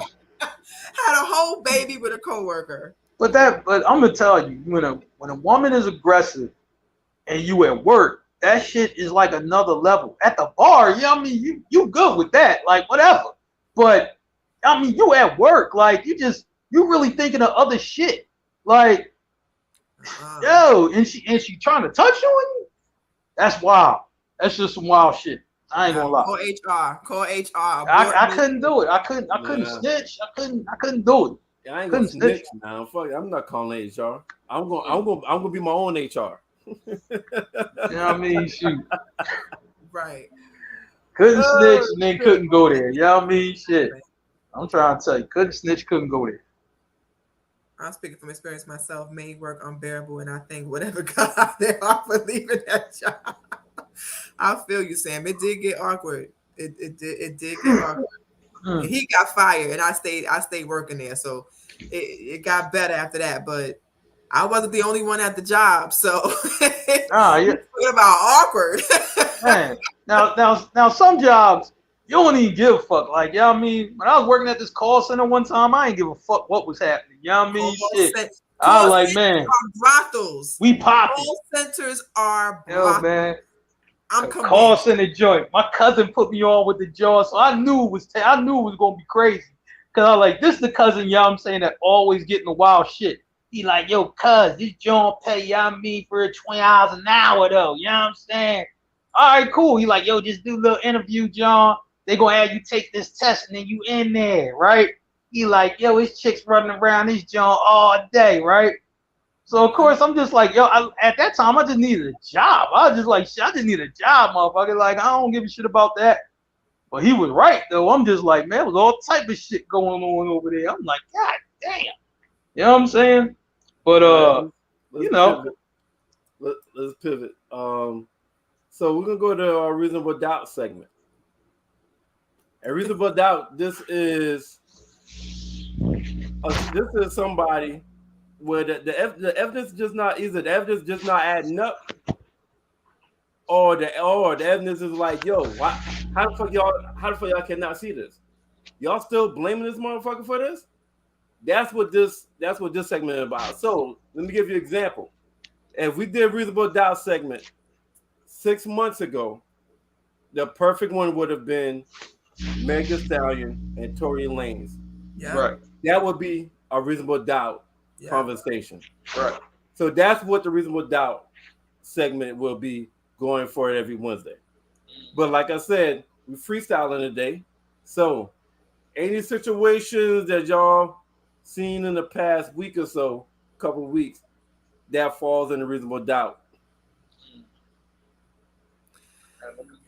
Well, I mean, we haven't spoken about Meg and Tory in a while, but that would be the perfect one, because nothing of what she said has made sense since she was on the floor. Any new because it seems like they have something new come up like every couple of months. Any new findings?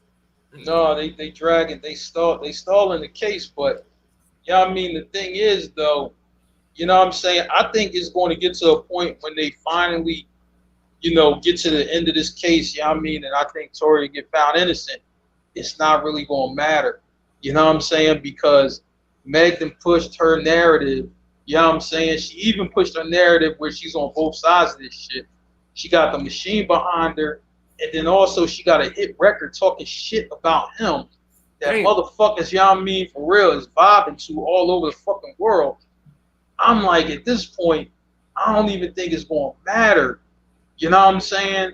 when he gets found innocent, and usually, especially when a black man gets found innocent of anything, yeah, I mean, you know, it ain't no big celebration. It's like 2 fucking lines in a paragraph. Oh yeah, Tory ain't do that shit, and then they keep it moving.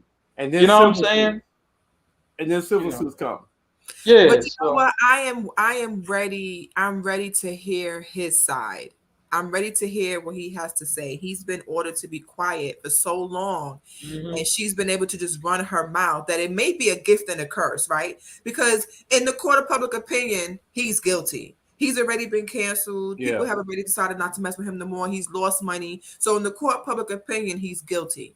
But so that may be the curse. But the gift is that she's been running her mouth and giving one side of the story for so long that when it gets tried in court and the real evidence and the real truth comes out, and if he's found innocent, he's going to be able to withstand everything that he's been saying this whole time. He's been claiming his innocence from the beginning.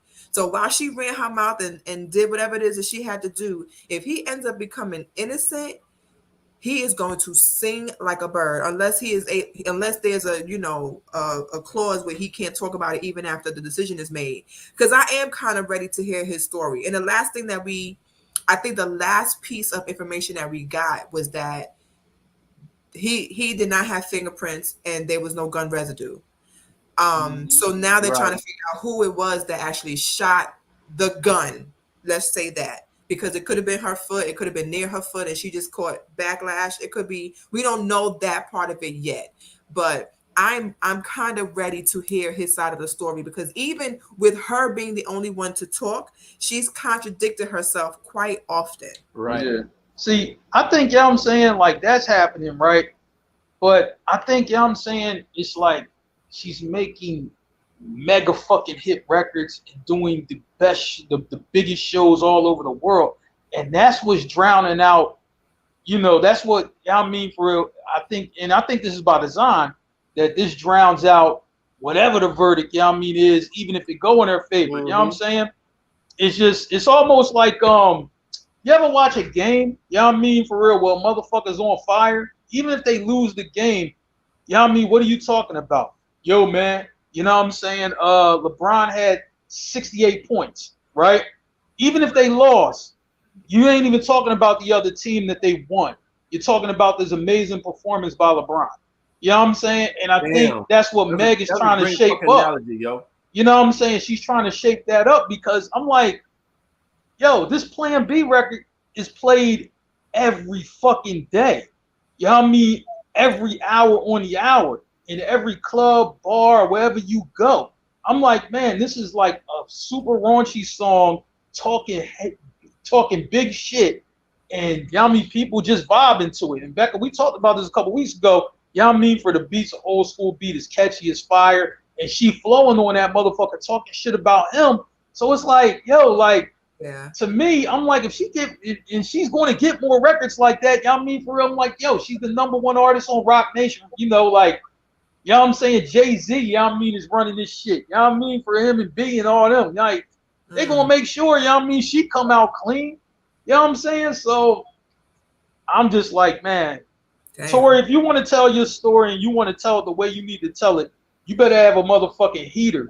Some heaters behind you, hit records to go ahead and tell that story. You know But what I'm saying? okay, so he gets the opportunity to tell his story.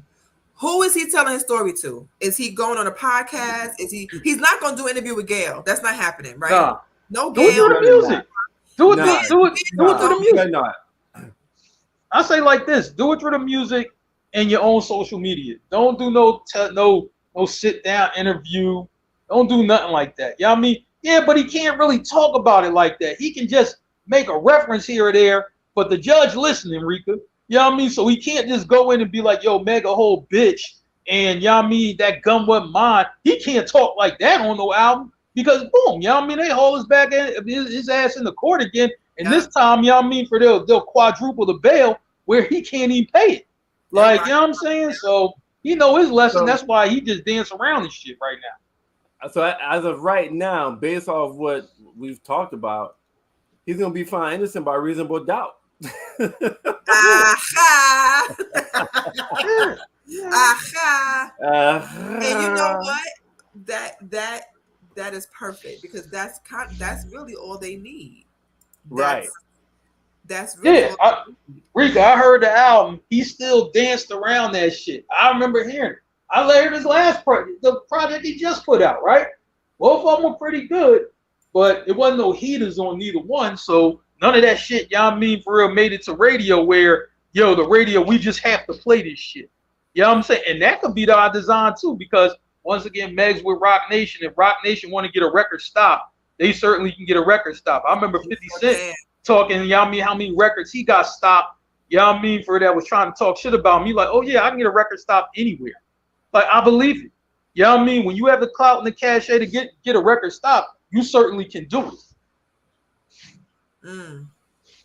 We shall see, because I'm kind of ready for it to be over with. Like, yeah, me too. Give the verdict at this point, and I can. Oh, when they finally get to court, it's gonna be Thanksgiving leftovers for weeks.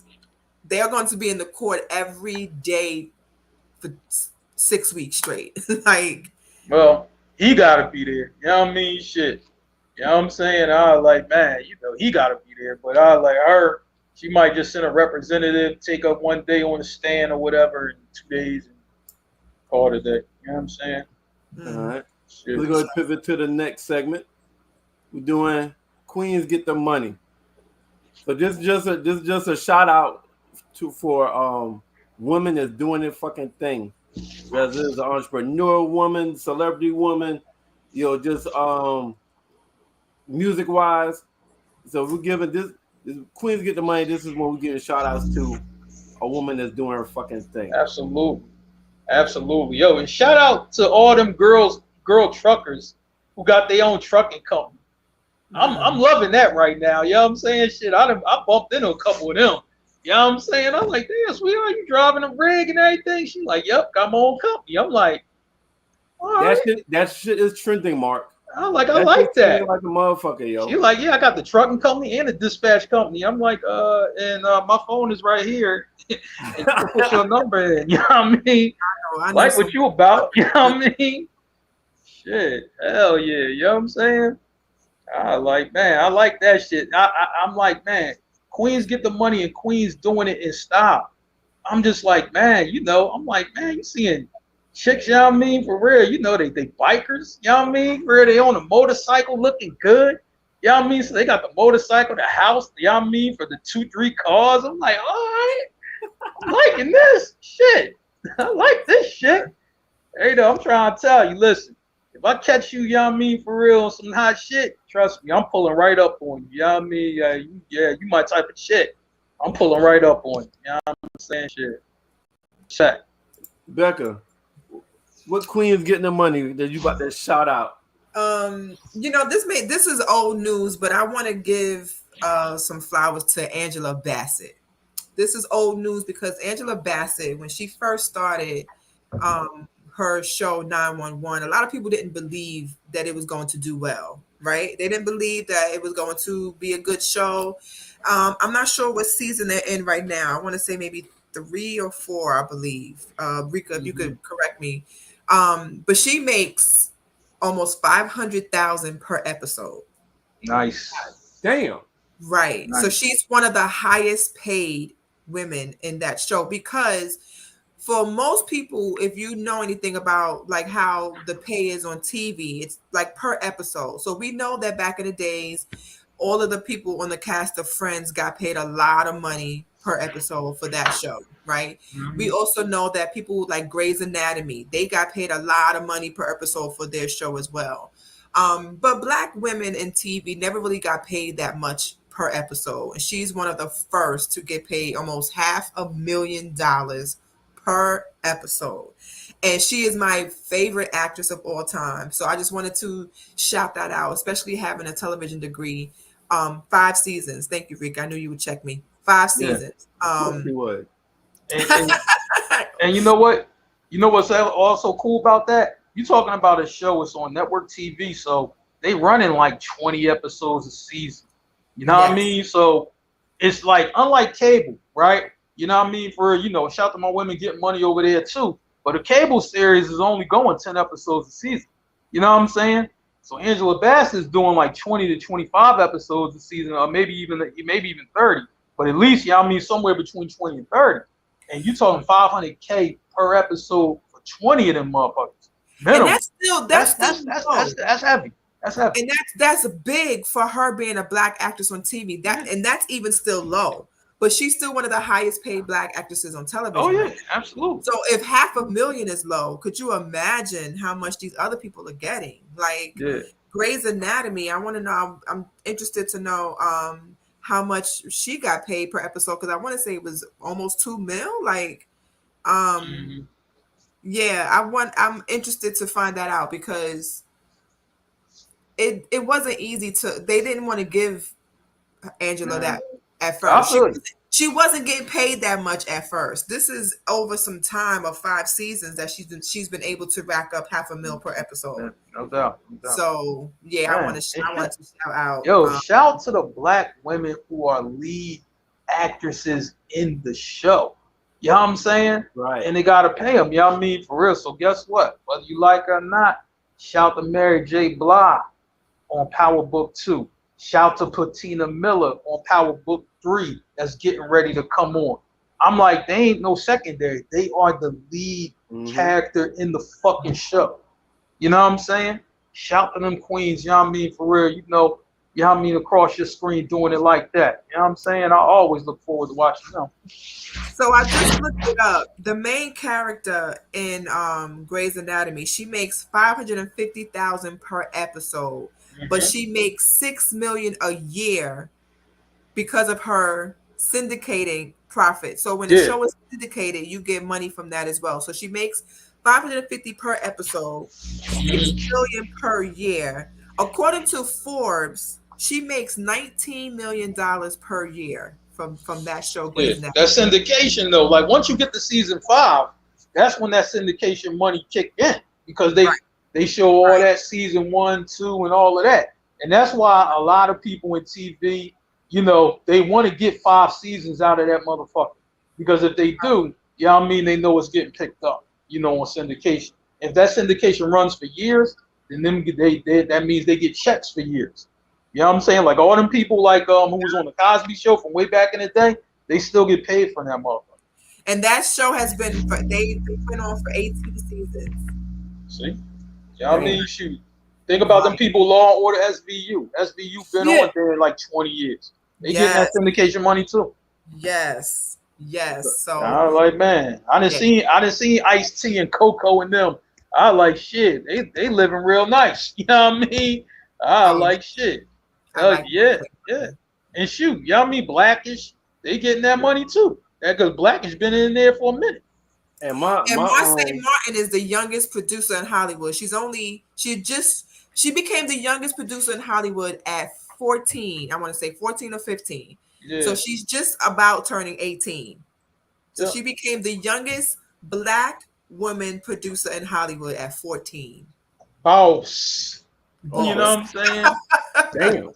Right. Hiring adults. Imagine if your boss is 14. Woo.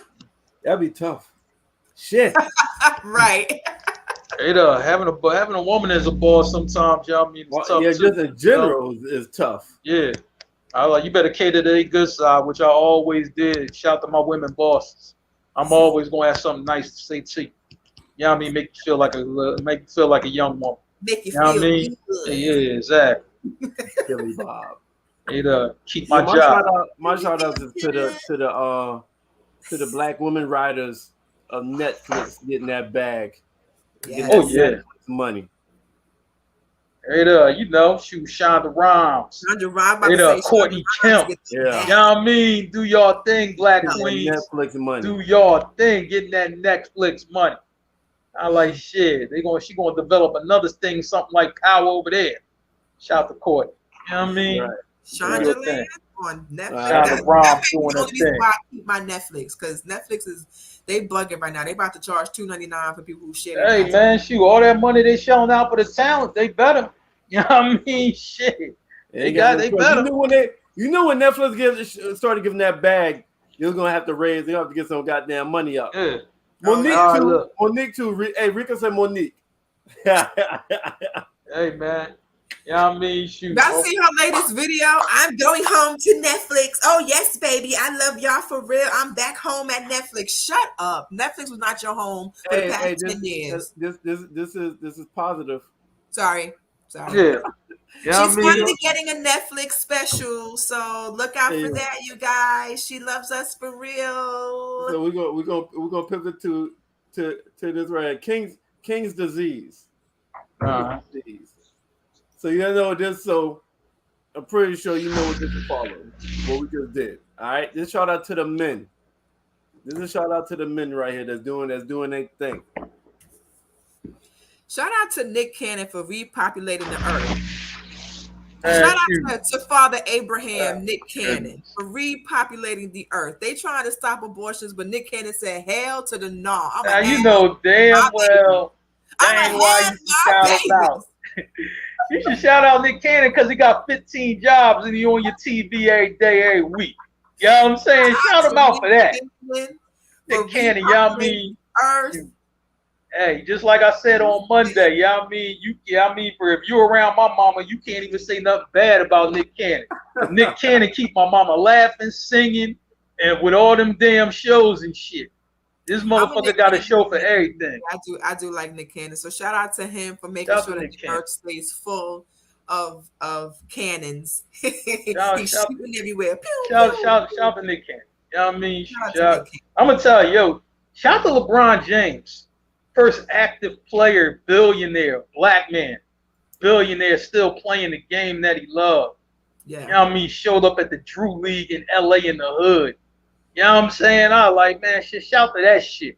A billionaire in the hood. You know what I mean? Your For black playing wife. ball for the for the people. You know what I'm saying? Shit. Hell yeah. You know what I mean? Shit, LeBron, y'all. Listen, off court Bron is my dude all day. On court he whine a little bit too much, but off court Bron is the man. You know what I'm saying? That's gonna be my guy for life. All right, with his black wife. Go ahead, shout out LeBron and Nick. Oh yeah, of course. Since we were looping everything around and bringing it around right now. Right. And his wife was with him shooting in the gym.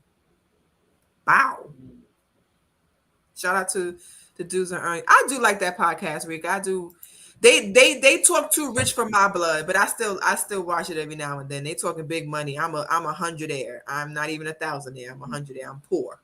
They talk too rich for me. I'll get there one day. shout out to these black podcasters getting that money though. You know what I mean? Right. I'm trying to tell you, Gillian Wallow, Philly all day. You know what I'm saying? Y'all know what it is. I like, man, them boys from North Philly, Erie Ave, you know what I'm saying? And now they millionaires, man. You know what I mean? Just talking shit. Yeah. Hey, I like that. Right. I like that.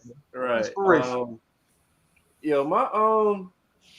I got two shout outs, and this kind of a little bit foreshadowing, but shout out to Kevin Hart and Jay-Z. Bam. Because those brothers really they didn't just rely on their craft. They use their craft to get their foot in the door. They get the foot in that money making door. And they didn't just stop there. They branded out to do other things. Yeah. You know what I mean? They use their craft to get into the door. But then after they got in the door, they created other avenues of income, created production companies, created jobs for people, looked out for people that came up with them in the grind, and stepped out doing different shit that they probably never thought they would be able to do, or even didn't even think about doing. Yeah, and become successful at it. So shout out to Jigga, that nigga Jigga. Yeah. So shout out to Kevin Hart, Jay-Z, and perfect segue. Becca, go ahead with the segue with the was that Mo? More money, more problems. Biggie, hey. Shout out Notorious. Hey, okay, that's enough. What I wanted to bring up, main topic, more money, more problems. Speaking of Kevin Hart and Jay-Z, Jay-Z don't really do a lot of interviews. He don't really be on nobody's TV that often, but he did grace our TVs, our YouTubes, our Peacocks by showing up on Kevin Hart's podcast, Heart to Heart.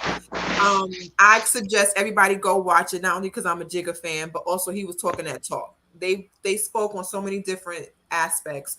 One of the things they talked about was money and friends, and what happens when you become famous and you're the one of one in your family to have money. Like, they got money. You know, Jay-Z's a billionaire, and Kevin Hart is probably not that far behind.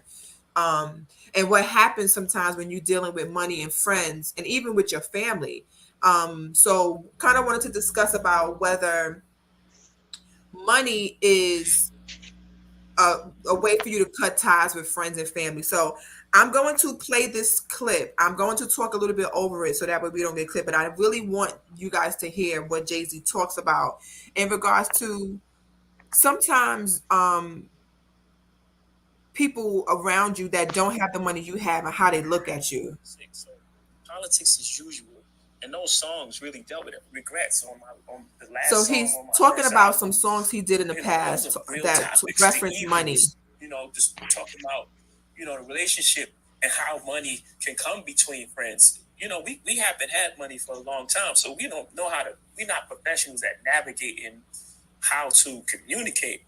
So this is what I mentioned before about being new money and what happens when you ain't been rich that long. From that space. You know what I mean? Like you'll have people that where you come from, if you behave in a certain manner, it's not accustomed to where they are, right? Some people haven't evolved past 16. So they're not rich like you. They stay where they at and then evolve. Threat to them. Just leave all kinds of Kev acting funny because blah, blah, blah. You have to navigate that. You have cousins. You got to go home for Thanksgiving and people are talking to you like Kevin Hart. And you going home for solace. You're going home for peace of mind. You're going home for peace of mind. They don't give you that. And your cousins, your cousins in your grandma's living room saying, "Yo, man, I got this play. I wanna. If you just give me, you know what I mean? 4,800, I could make you $2 million." You like, it don't work like that, man. But you got to explain it. Life isn't like that. It's money. Right. So he's talking about how people try to come to you with an idea. When you're a billionaire saying, "Hey, I got this idea. I just need to borrow some money." And they thinking that they can just flip that in a month and your 4,800 becomes $2 million. And he's talking that's not how it goes. That's, Jay-Z been in the game over 20 years and he's just now becoming a billionaire just a few years ago. So although to us it may seem like, he got that money, it took him 20 years to get it. So what he was talking about was, I'm the one out of the family that got the money. I became a billionaire. Everybody else in my family is still in the PJs. They're still in Marcy Projects. Kevin Hart is saying everybody else in my family, they still in Philly. They still not really having the money like I got. So when I go home, I don't want to be Kevin Hart. I don't want to be Jay-Z. I want to be Sean Carter, just be amongst my family and chill. But all they do is come with requests for money or propositions or business deals that they think because you just got them that's going to work in their head. They just need the money and you just got it because you rich. So have you guys ever had any issues where even during stimmy season, everybody was hood rich during stimmy season, right? Everybody had money. That's summertime. That's a point of a lot of people's life where they had the most money ever in their bank account, from the stimmies to the WICs to the food stamps to no more student loans coming out of your paychecks. Job, I know my job, they definitely opened up the boat for us, and that all that money that they gave us paid for my wedding in cash. So I know that a lot of people were getting a lot of money during that time. So have you guys ever had a situation where either a family member, you gave them some money, they either didn't give it back to you or act like it was no thing because you already got it? Like, have you guys ever had those issues? Well, I was like, man, for me, I was put in an interesting situation. You know what I'm saying? Like, I said it before, my cousin Mike, played in the NBA for 13 years. He's rich, right? Now, I was the go-between, ended up being the go-between guy between him and the family at times, where they might have wanted to come to him with an idea, he would redirect them to me. You know what I'm saying? And I would have to listen to the propositions and yo, we could do this and okay, yeah, I mean for real, let me see what that is. I don't want to take them no garbage, right? Now, if it was bullshit, they didn't really want to deal with me because I'm gonna tell them like he not gonna be, blunt and as mean as I am about shit. You know what I'm saying? But we ain't gonna waste no time over here. Like I remember one of my cousins like, yeah, man, it's this old gas station. Y'all mean y'all want to buy that, John, and we could just have a gas station and shit. It was just some dumbass shit that my cousin was saying because none of it made sense. And I'm like, I actually went to the property to check it out. And I'm just like, this road is not busy. You know what I'm saying? I'm just like, what are you going to do with this? What's the plan? None of what he said made sense, right? I'm like, he's not going to invest in no fucking gas station. That's just not happening. You know what I'm saying? So I'm like, man, and I think with a Jay-Z and a Kevin Hart, you know what I mean? And I'm quite sure they have people like this, but they have to enforce them with, the type of power, to be like, look, I'm saying, I got you to shut shit down. You know what I'm saying? Like, not to say no just to everything, but most of this shit is going to be terrible, that they suggest. So shut that shit down. Now, if it's actually a good idea, it's well thought out, the business plan is there, they got some of their own money that they willing to invest and all of that, right. Maybe I could listen to that. But most of the time, it's going to be bullshit. At least, in my family, what I heard, and no disrespect to any family, that might watch this. But I'm just saying, most of the time, it was bullshit. You know what I'm saying? You ain't had no plan. You know what I mean? And you wasn't putting up your own money. And I'm like, to me, if you don't got a plan and you ain't putting up your own bread, it ain't nothing to talk about. That's how I was doing it. I ain't give a fuck who you was. That's how I was doing it. So you would rather invest than loan? You know what I'm saying? Yeah, because I'm just like, loan is for like little shit. You know what I'm saying? To me, right? And just based on money that I've given out, right? Like, look, my cousin hit me the other day, you know what I'm saying? He was just like, yeah, man, I'm in a liquor store or whatever over in Jersey or whatever. He like, I'm a little bit short, man, but I wanted to buy a bottle of Douce. Okay, you know what I'm saying? Here, I just sent you like $80. Whatever. You know what I'm saying? I'm just like, little shit is cool, but big shit when people like, yo, man, my rent due. Okay, but you already knew about it. You know what I mean? And you're coming to me with a week to go, talking about your rent due. Mm-hmm. Nah, boy, it don't work like that. You can't tell me that. What's going on with the job and why don't you got no money now? Yeah. Where did you blow your money? You know what I'm saying? See, you're going to have to come clean and confess, you know what I mean, like you in court. You know what I'm saying? If you want some big money from me. Hey, but straight Mark, up. You know what's crazy? I've seen where people ask for a large sum of money, whether it's to borrow or whatnot. And so, and the person asking it from, to me, is a fair question. What you need it for? Yep. Yeah. And I've seen people be like, "Why are you all in my business? Why you making it so hard? Why you be like, whoa, yeah, whoa." Like, you can't ask, like, that's a fair goddamn question. If you asking somebody to borrow, like, if I don't pay it back, what the fuck it matter what I need it for? Wait, what? What the fuck you mean? What the fuck you talking to? Like, what you mean? What does it matter? That's a fair goddamn question. If you asking somebody to borrow any amount of money, and they ask you what you need it for, you should be singing like diarrhea of the goddamn mouth. What the hell you need it for? Right. Yeah, I kind of feel like when it comes to money, you gotta set that boundary in the very beginning, because if somebody is in need, and I mean like in real need, unless they're just asking you like, because any other time, if it's not a need, it's a favor, right? So if they're in a real need, it may take somebody a lot in them to even ask you for $2,500, right? So if somebody comes to you, unless they just got some balls, they got some big kahunas, then we're not talking about them. But if somebody really comes to you with a request like that, like I need some rent money, Mark. Like I know it's a week out, but these past 3 weeks I've been trying to hustle enough to get it myself, but it just ain't pan out like that. So I kind of need like at least 1,300 so I can put the rest of it towards what I got. And and what if they're honest and say, I don't know how or when I'm going to give it back to you, but I do plan to give it back to you. Does that matter? Or do you say, listen, I want to help, but I can't literally bank on you not knowing when, where, and how you're going to get it back to me, because 1,300 is not a little bit. I'm gonna say So like that's this, when- like with that week to go, right? I need to know how much you getting this week. All right, you got 1,200. How much is you getting this week? Is you gonna be at 1,900 by the end of the week? Is you gonna be at $2,000 by the end of the week? Where you gonna be at on Friday when it's actually due? I'm gonna need to know that. You can't tell me, I'm gonna still be on 1,200. You got 7 days. You know what I'm saying? And I'm like, you got 7 days, and we from the same city, and we from the same family, motherfucker. So you know, for real, what you gotta do. You better get out there and hustle. You know what I'm saying? You know, like, look, it's legal ways to get this money. So go get it. I don't want to hear it. I don't want to hear, I'm stuck on 1,200. No.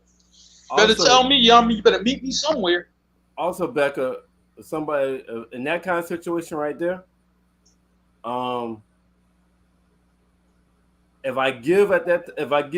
if they come to me and they say what you just said, I won't know when I'm giving it, I'm not really at that point. I'm not expecting it back, and so I'm not gonna give what That's I can.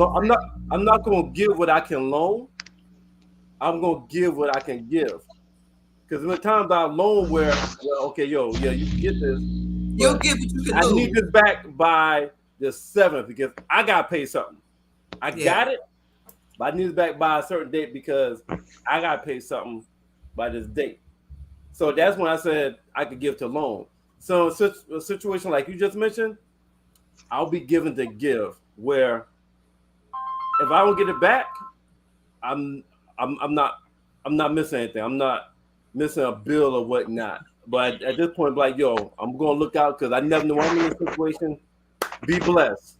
This is a blessing here.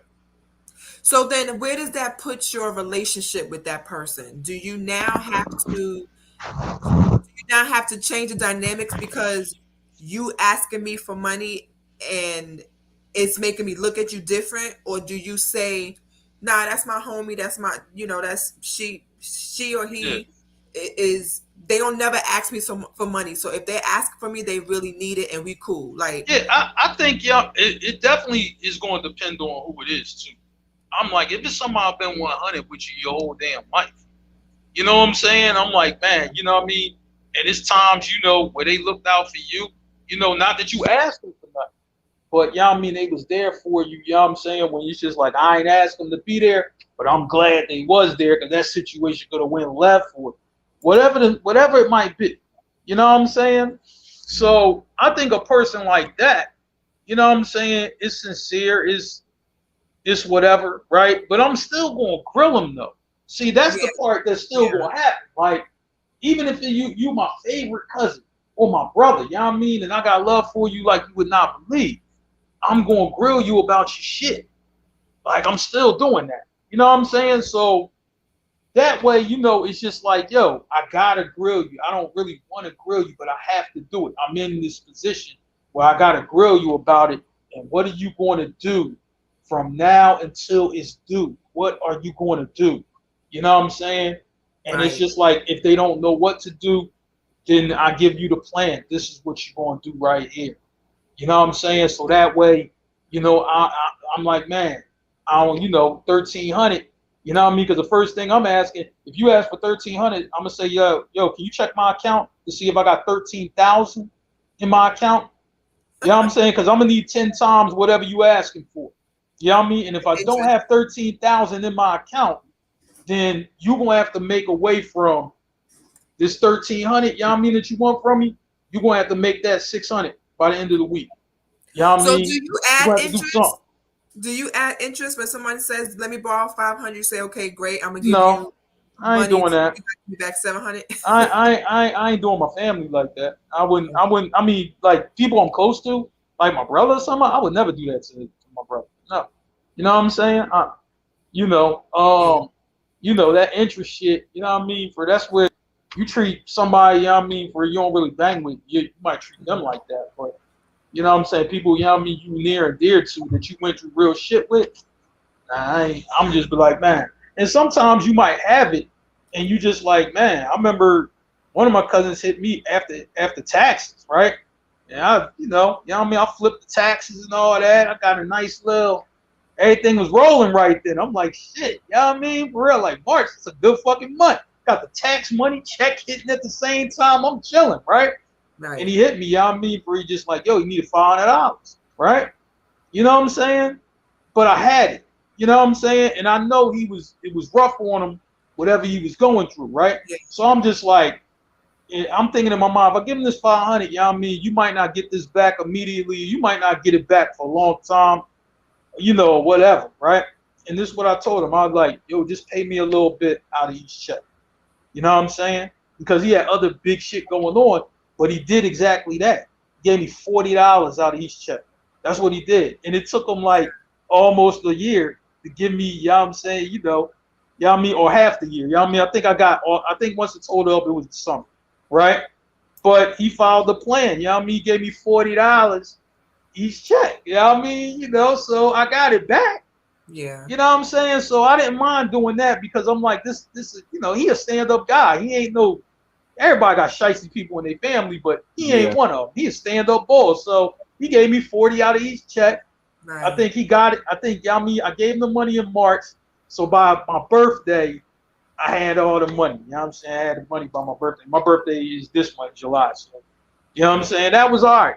I would do that any day for a person like that. Shit, I got a small selective amount group of people that if they ask me, I don't even need to know. I don't ask no question or anything. I'm like, yo, how you want me to send it? Cash App, Zelle. Yeah. Absolutely. You know what I'm saying? There's people that you'll do that with because, like, my best friend or my family, like I haven't had many situations where there had to be money exchanged like that.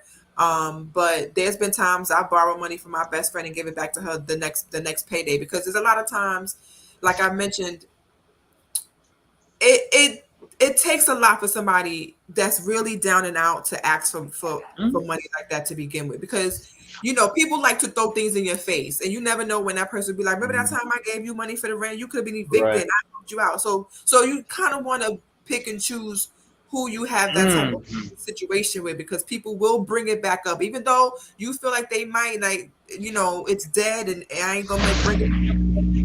Everybody has a way to dig something will, especially if it's something where you was in a great need. But, you know, you do have people like what Sam said that are perpetual borrowers. Like at some point, but it's a money issue. It's a money management issue, and it might not always be a easy situation where you can just kind of cut out some habits and lessen your Amazon purchases, or you stop buying weed every week, maybe every other week. You can cut down on some habits and get some more money in your pocket. Sometimes it's just a matter of you needing to make more money. Sometimes you just don't have it. Your paycheck ain't enough. You can get a side hustle and it still don't make the ends meet. And you do have somebody that's in a situation for a long period of time that may need some help. And if they come to you, a part of that is they feel like you can't help them.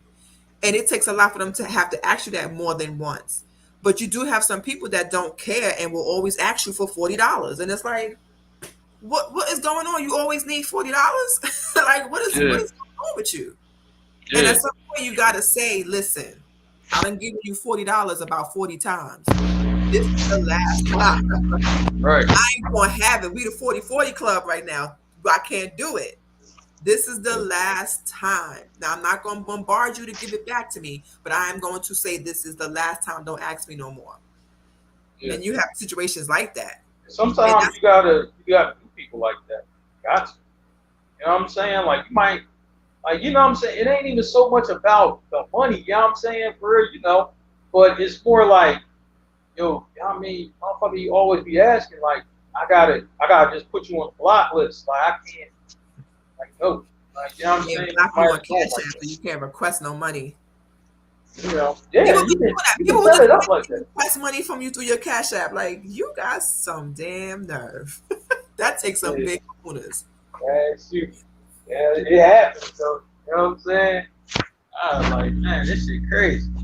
So y'all never had any fallouts, like somebody you're not talking to currently right now because they still owe you money from 88 or some shit? Yeah, you know what I mean? For you know, there's a partner like that, you know what I'm saying, where we was cool and you know what I'm saying, you know, it's just like they always had a story like afterwards. Like it was just like a story of what was going on. I just stopped talking to him, just you know what I mean, we ain't, you know what I'm saying, or whatever. And I mean I kept it cordial, like whenever I would see him or whatever, you know what I'm saying, but I just like, man, you know, I can't really rock out with boy like that because I'm just like, you always got a story, like you know what I'm saying, you know They why like you can't, Biggie, they got a story to tell.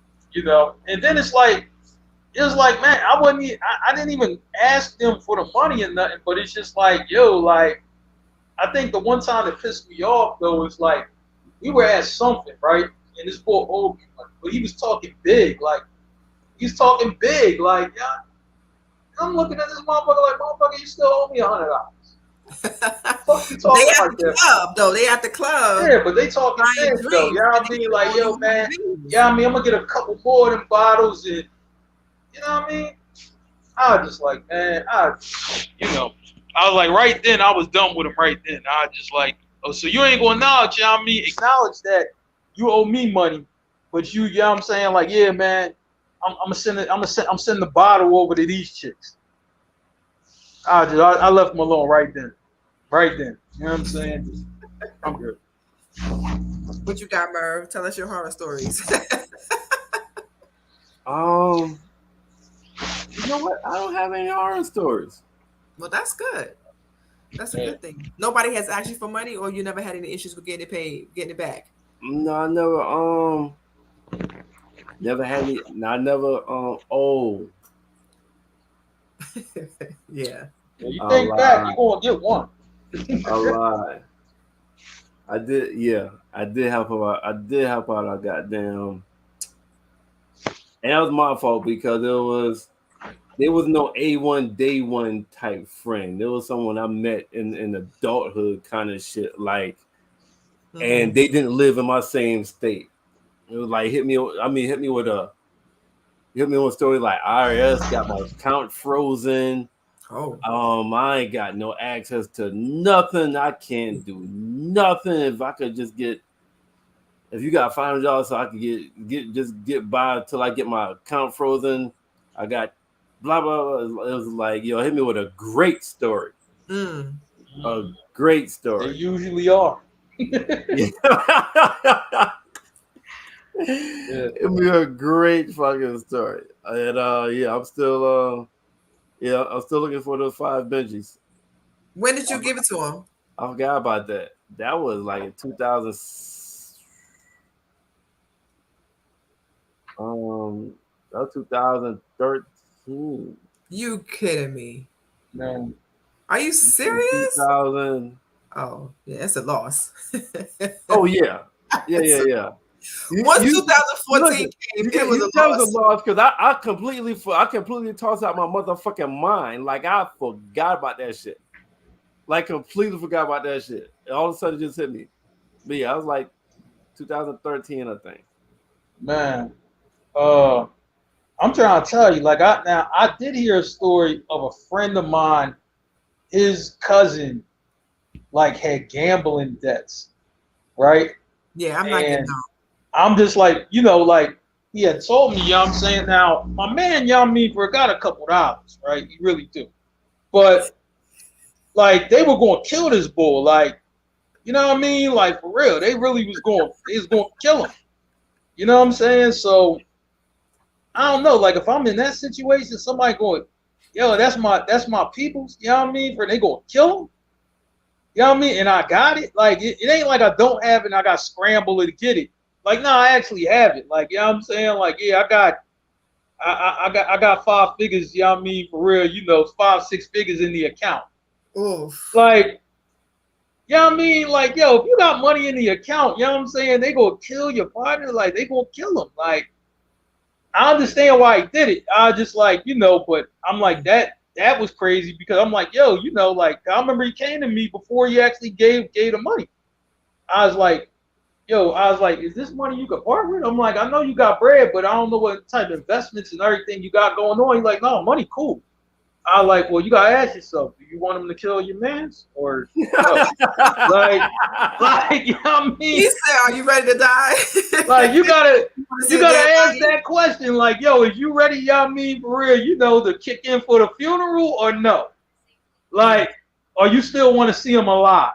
Yeah. Like, yeah, I mean, these are the type of questions you gotta ask. Like, you know what I'm saying? Like, so he went and he met with the guys. You know what I'm saying? He told me the whole story. He was like, I met with these guys, these serious guys, and he like, I handed it over to him, and they just, you know what I mean, for it. And after that, you know what I mean, they was able to work out a little payment plan so he could stay alive or whatever, and that was it. But he's like, yo, when I rolled up there, he's like, all I know is they patted me down, 5 guys with guns, like it was real. Damn. You know what I'm saying?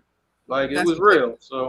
So Rika got a question. Said if someone asks you money to pay a bill, do you rather give them the cash or do you pay the bill directly? What you guys say? You know what? I'm probably gonna say pay the cash. Let me tell you why. And that's that. Probably smarter to pay the bill. But that means I gotta get the fucking account number.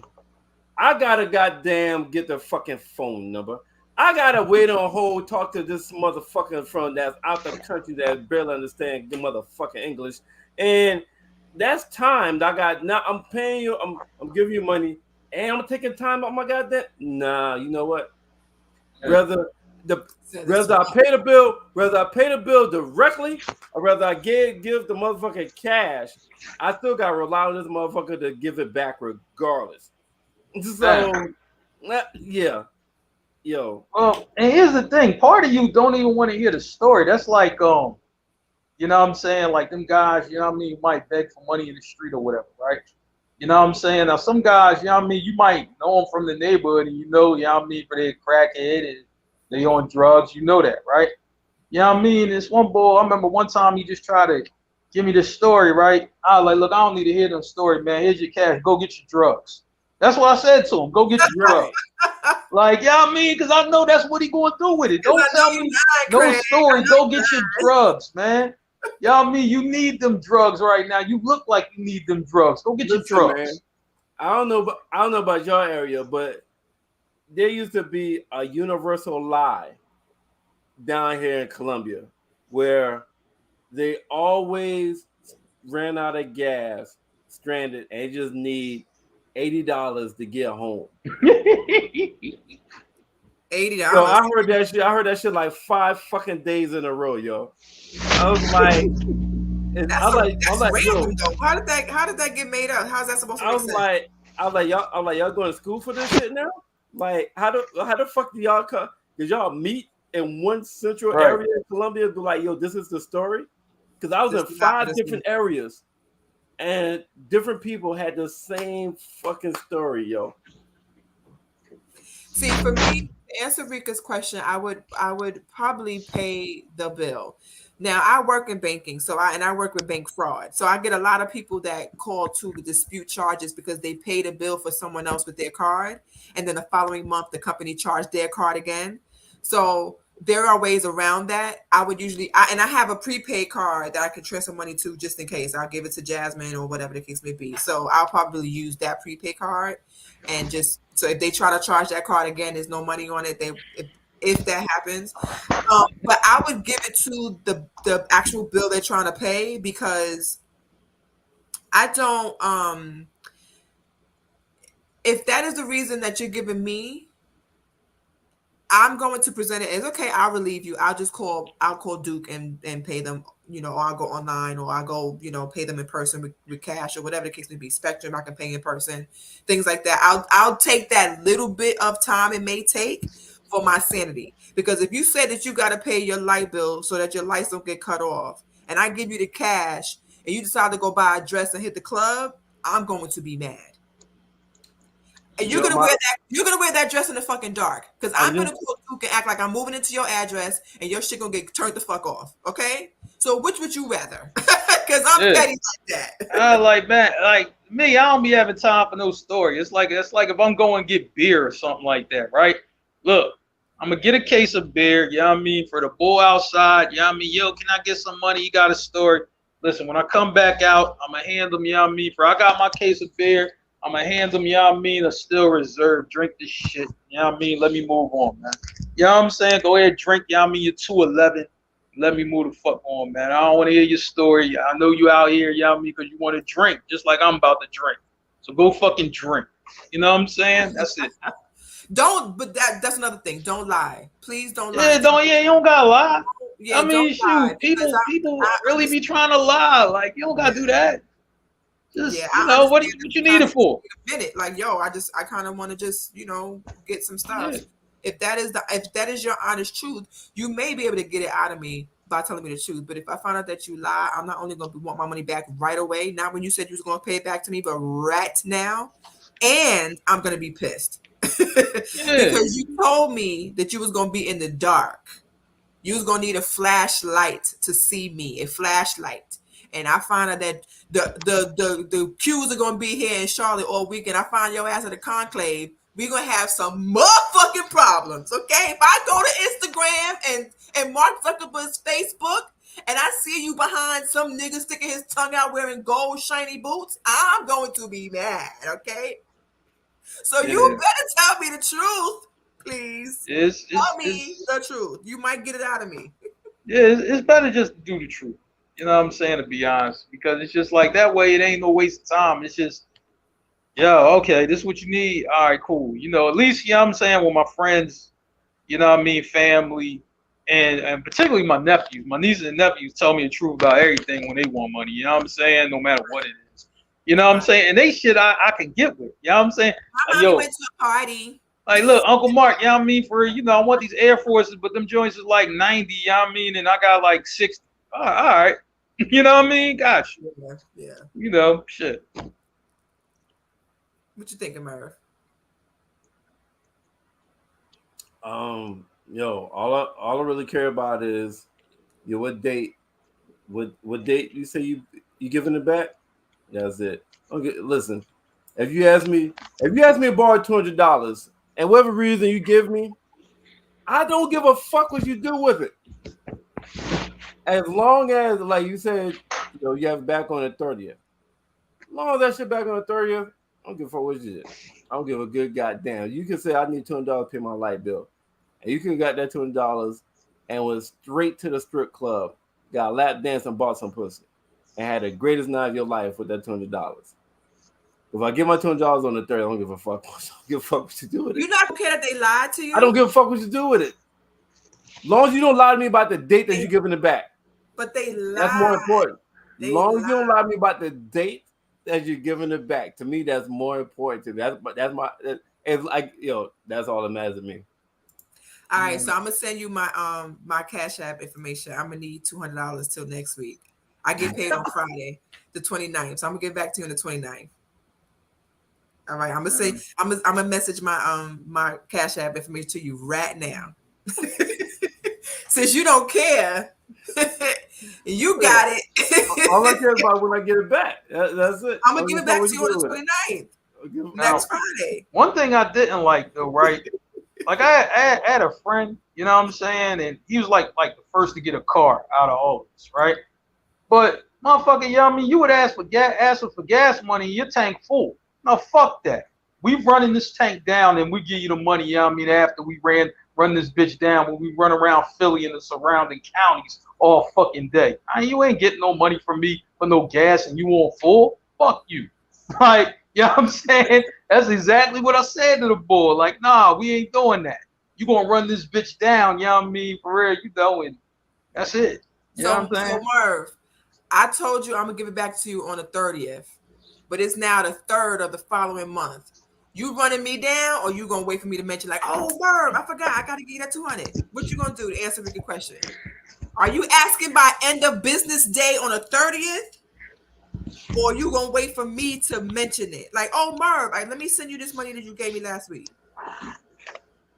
You know what? Honestly, that depends on the person. I ain't gonna lie. Yep. That depends on the person. Listen, end of business day at 5 o'clock that day. I work in banking, so I know too much. I know that your checking account that check is gonna hit it either at midnight or the very latest 6 a.m.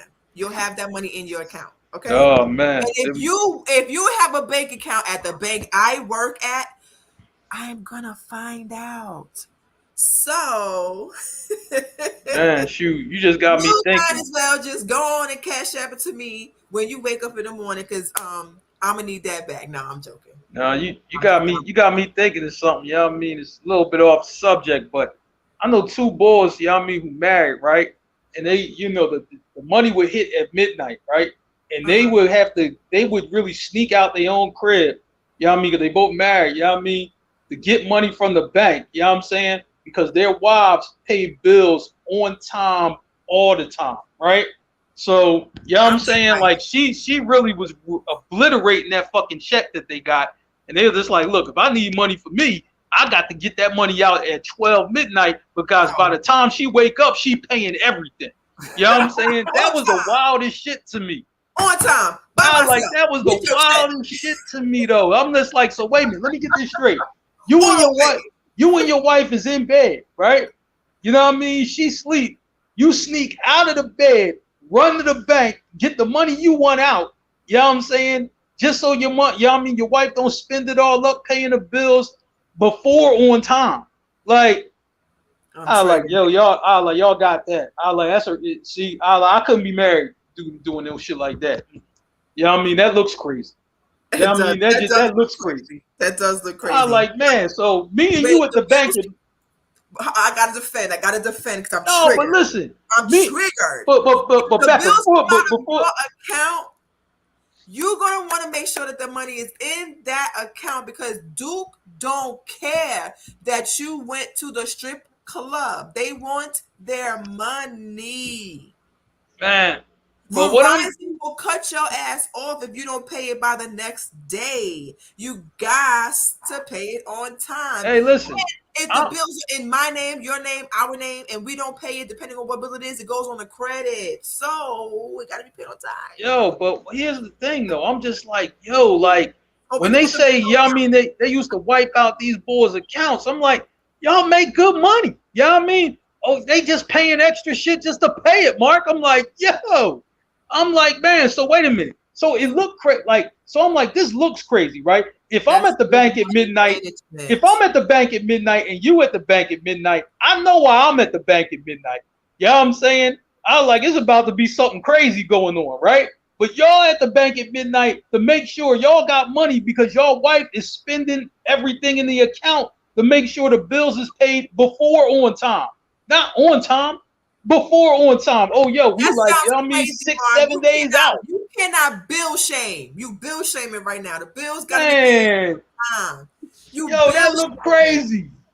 I'm like, man. Well, that's one thing, you know what I mean? I ain't going. We could have paid this bill early, so that way when something come up later, you ain't got to worry about the bills being late. It's already paid. I got you. My man just want to have a good lunch for the week. That's it. You know what I mean? For real, like, man, he might not want what his wife made that night. You know what I mean? I might want a shrimp basket or something. I can't get a shrimp basket? Damn. Yes, you can, but you're not going to be able to see your shrimp basket if the lights is off. No, you know what I mean? No. But see, these wives was paying shit mad early, though. Like, they used to tell me, like, like, the shit ain't even due to the end of the month. We in the middle of the month. That is bad money management, Mark. It's better to pay them and not have to worry about them, to pay them on the due date or when they're late. So the bill due on the 31st. She paid on the 14th. What? You know what I'm saying? Yes, why not? What is No. a big deal? No. You taking all the money out my damn You want check. to pay on the due date? That's ridiculous. No, I'm saying, you don't got but 2 weeks, that's 17 days. That bill ain't due for 17 days. I mean, you have to get paid again, so why you can't wait? You know, I'm like, man, he got another check coming. Right. Goodness. My man can't even get a salt, for a shrimp basket and cheesesteak, salt, pepper, ketchup. No, he can't do that. Yo, Mark, Friday, like if you could just spot me, on lunch, like that. No, dude, we work the same job, we work the same money. We make the same money. Read what Rico wrote. That's what the fuck they need to do. Right. They need to go into their account and have a percentage of their check go to another account. And they don't have to worry about sneaking out because according to the wife, that's going to be the only amount you get paid. She don't know about the 20% you got going to the Bank of America account. She only went to the Capital One account. So she don't know about it. I'm not saying hide money from your wives. I'm not saying that. So don't y'all hide it from us? Y'all wives too good. Y'all finding out the money. Y'all wives too good at finding out the money. You know what I'm saying? Every wife I know, for real, know how to run the money and know all the money that's accounted for.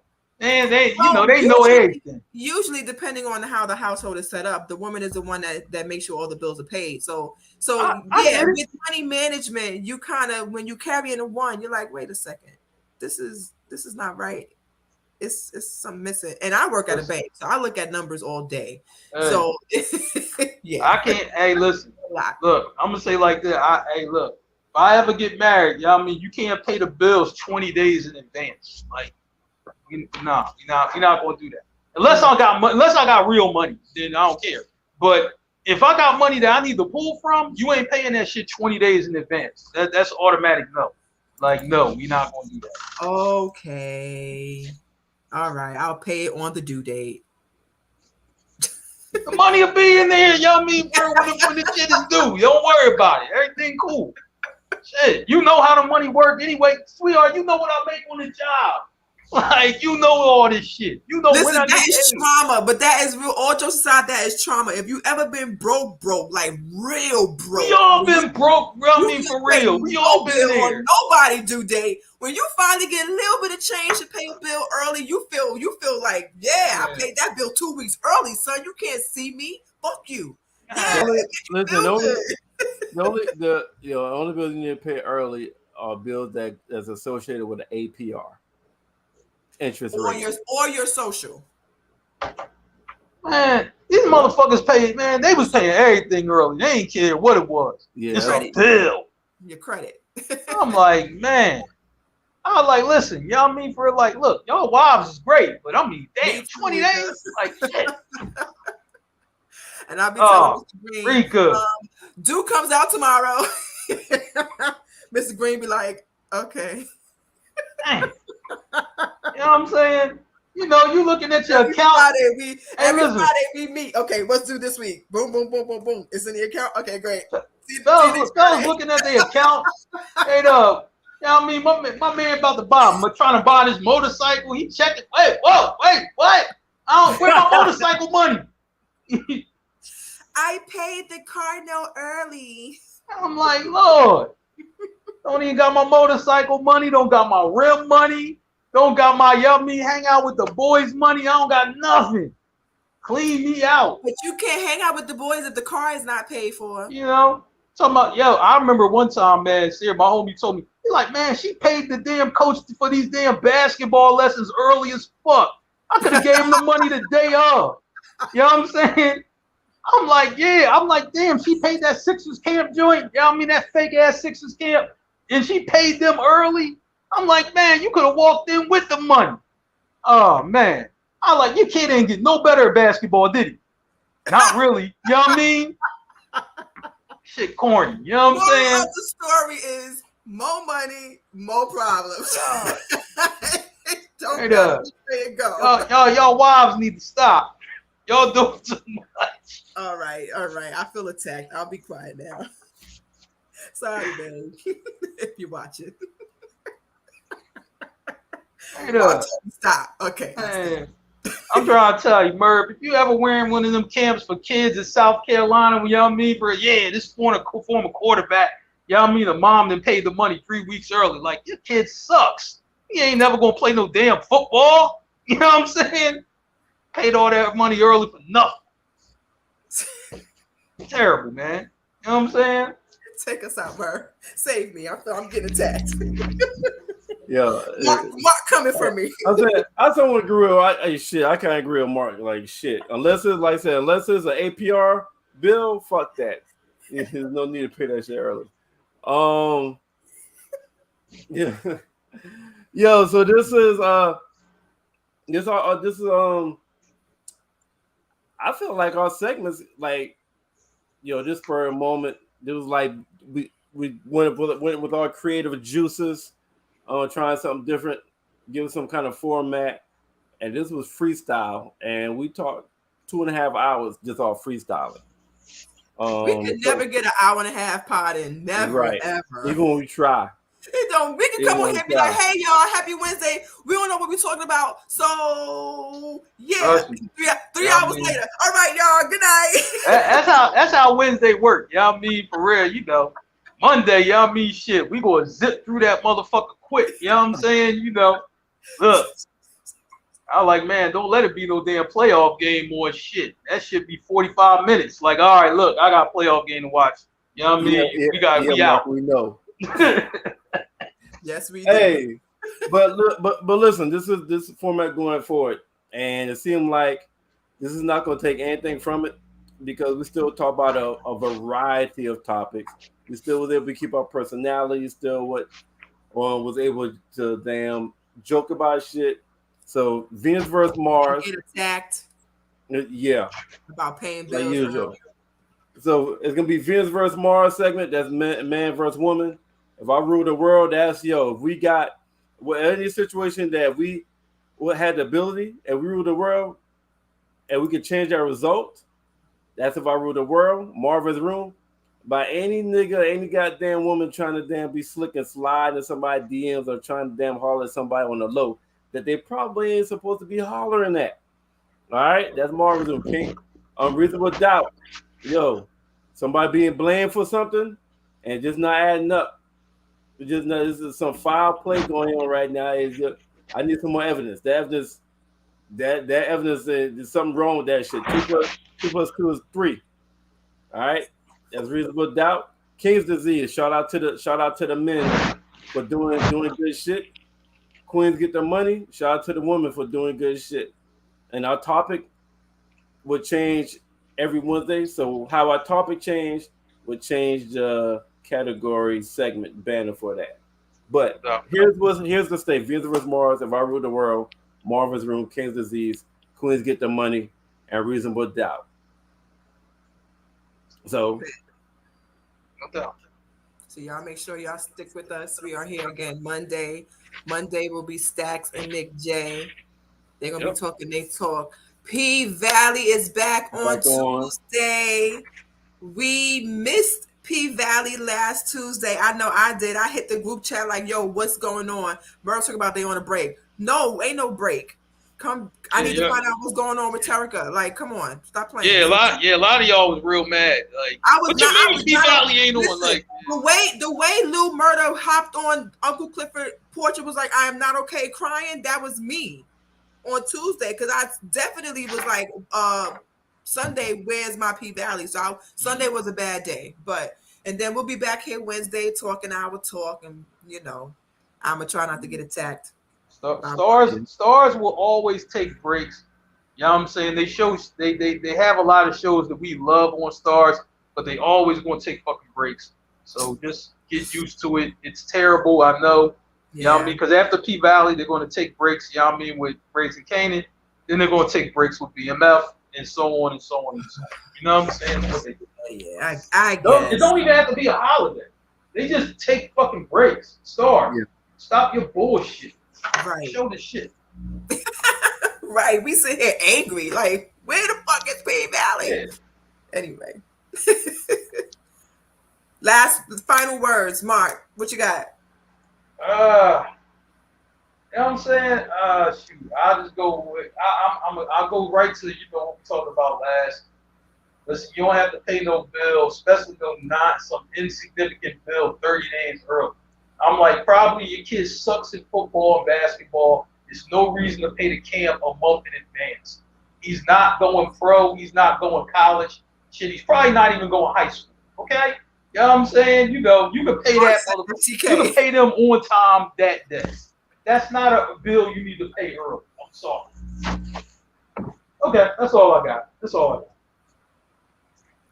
Never mind what Mark said. Pay them bills early because you never know when life hits. And if you decide to come broke or God forbid something happens to you and you don't have a bill paid, now you got to borrow some money from Merv and pay him back on the 30th because if not, on the 1st, he's looking for your ass. That's Becca, we really worried about, you know what I mean, for real, the Sixers camp that ain't teach your kid ain't learned nothing about basketball and he still sucks. You do not have to pay the Sixers camp early. You just don't. He sucks, and that's what it's going to be. He's going to do something else for you, but it won't be basketball, okay? That's all we're trying to get out there. Shit. Mark said, fuck y'all kids. Like, man, the motherfuckers who can hoop, you know what I mean? They let them kids in free anyway. So if they ain't letting your kid in the camp, then obviously he ain't that good. All right? You don't got to pay them early. Stop. I'm ashamed. Go ahead, Merv.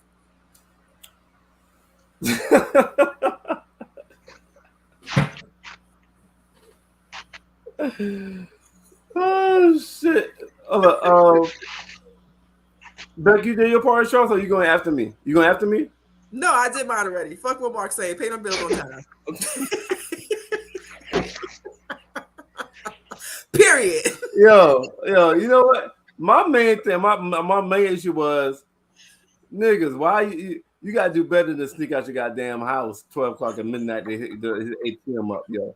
Like it gotta be a better way than that. That can't be life. That can't be life. Well, I mean, now you can like transfer shit online, but I mean, before though, you really had to sneak out the crib and do all that shit. You could do this shit from your phone now, but you know what I mean? Shoot, back in the day, you know what I mean? Yo, that shit hit at 12. You know, look, y'all, let me find an ATM that's safe. You know what I'm saying? So I can go ahead and get the money out. Terrible, man. We showing up at ATM at the same time. Difference is you get money to hide from your wife, and I got women in the car with me. You know what I'm saying? You know why I'm getting the money out. Shit. Boss. Yo. Well, y'all know what the hell we're going to be talking about every goddamn Wednesday. So if y'all see something that falls in our category that you want to discuss, send it to us in a Facebook Messenger and let us know, and we got them add to it. All right. So shout out to Facebook Live, YouTube Live. Shout out to, was it Streams? I think it's Streams. Yeah, Strum. Yep. Web.com, channel 6. Mile High Radio. People working with in the background.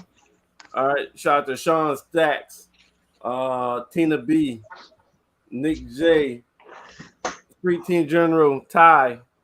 Shout out to everybody. Facebook group, 1,100 members. Appreciate y'all. Appreciate the people that's in the comments today. Yo, on that note, we out this bitch. Peace. Peace, y'all. Yeah, about to get the whole show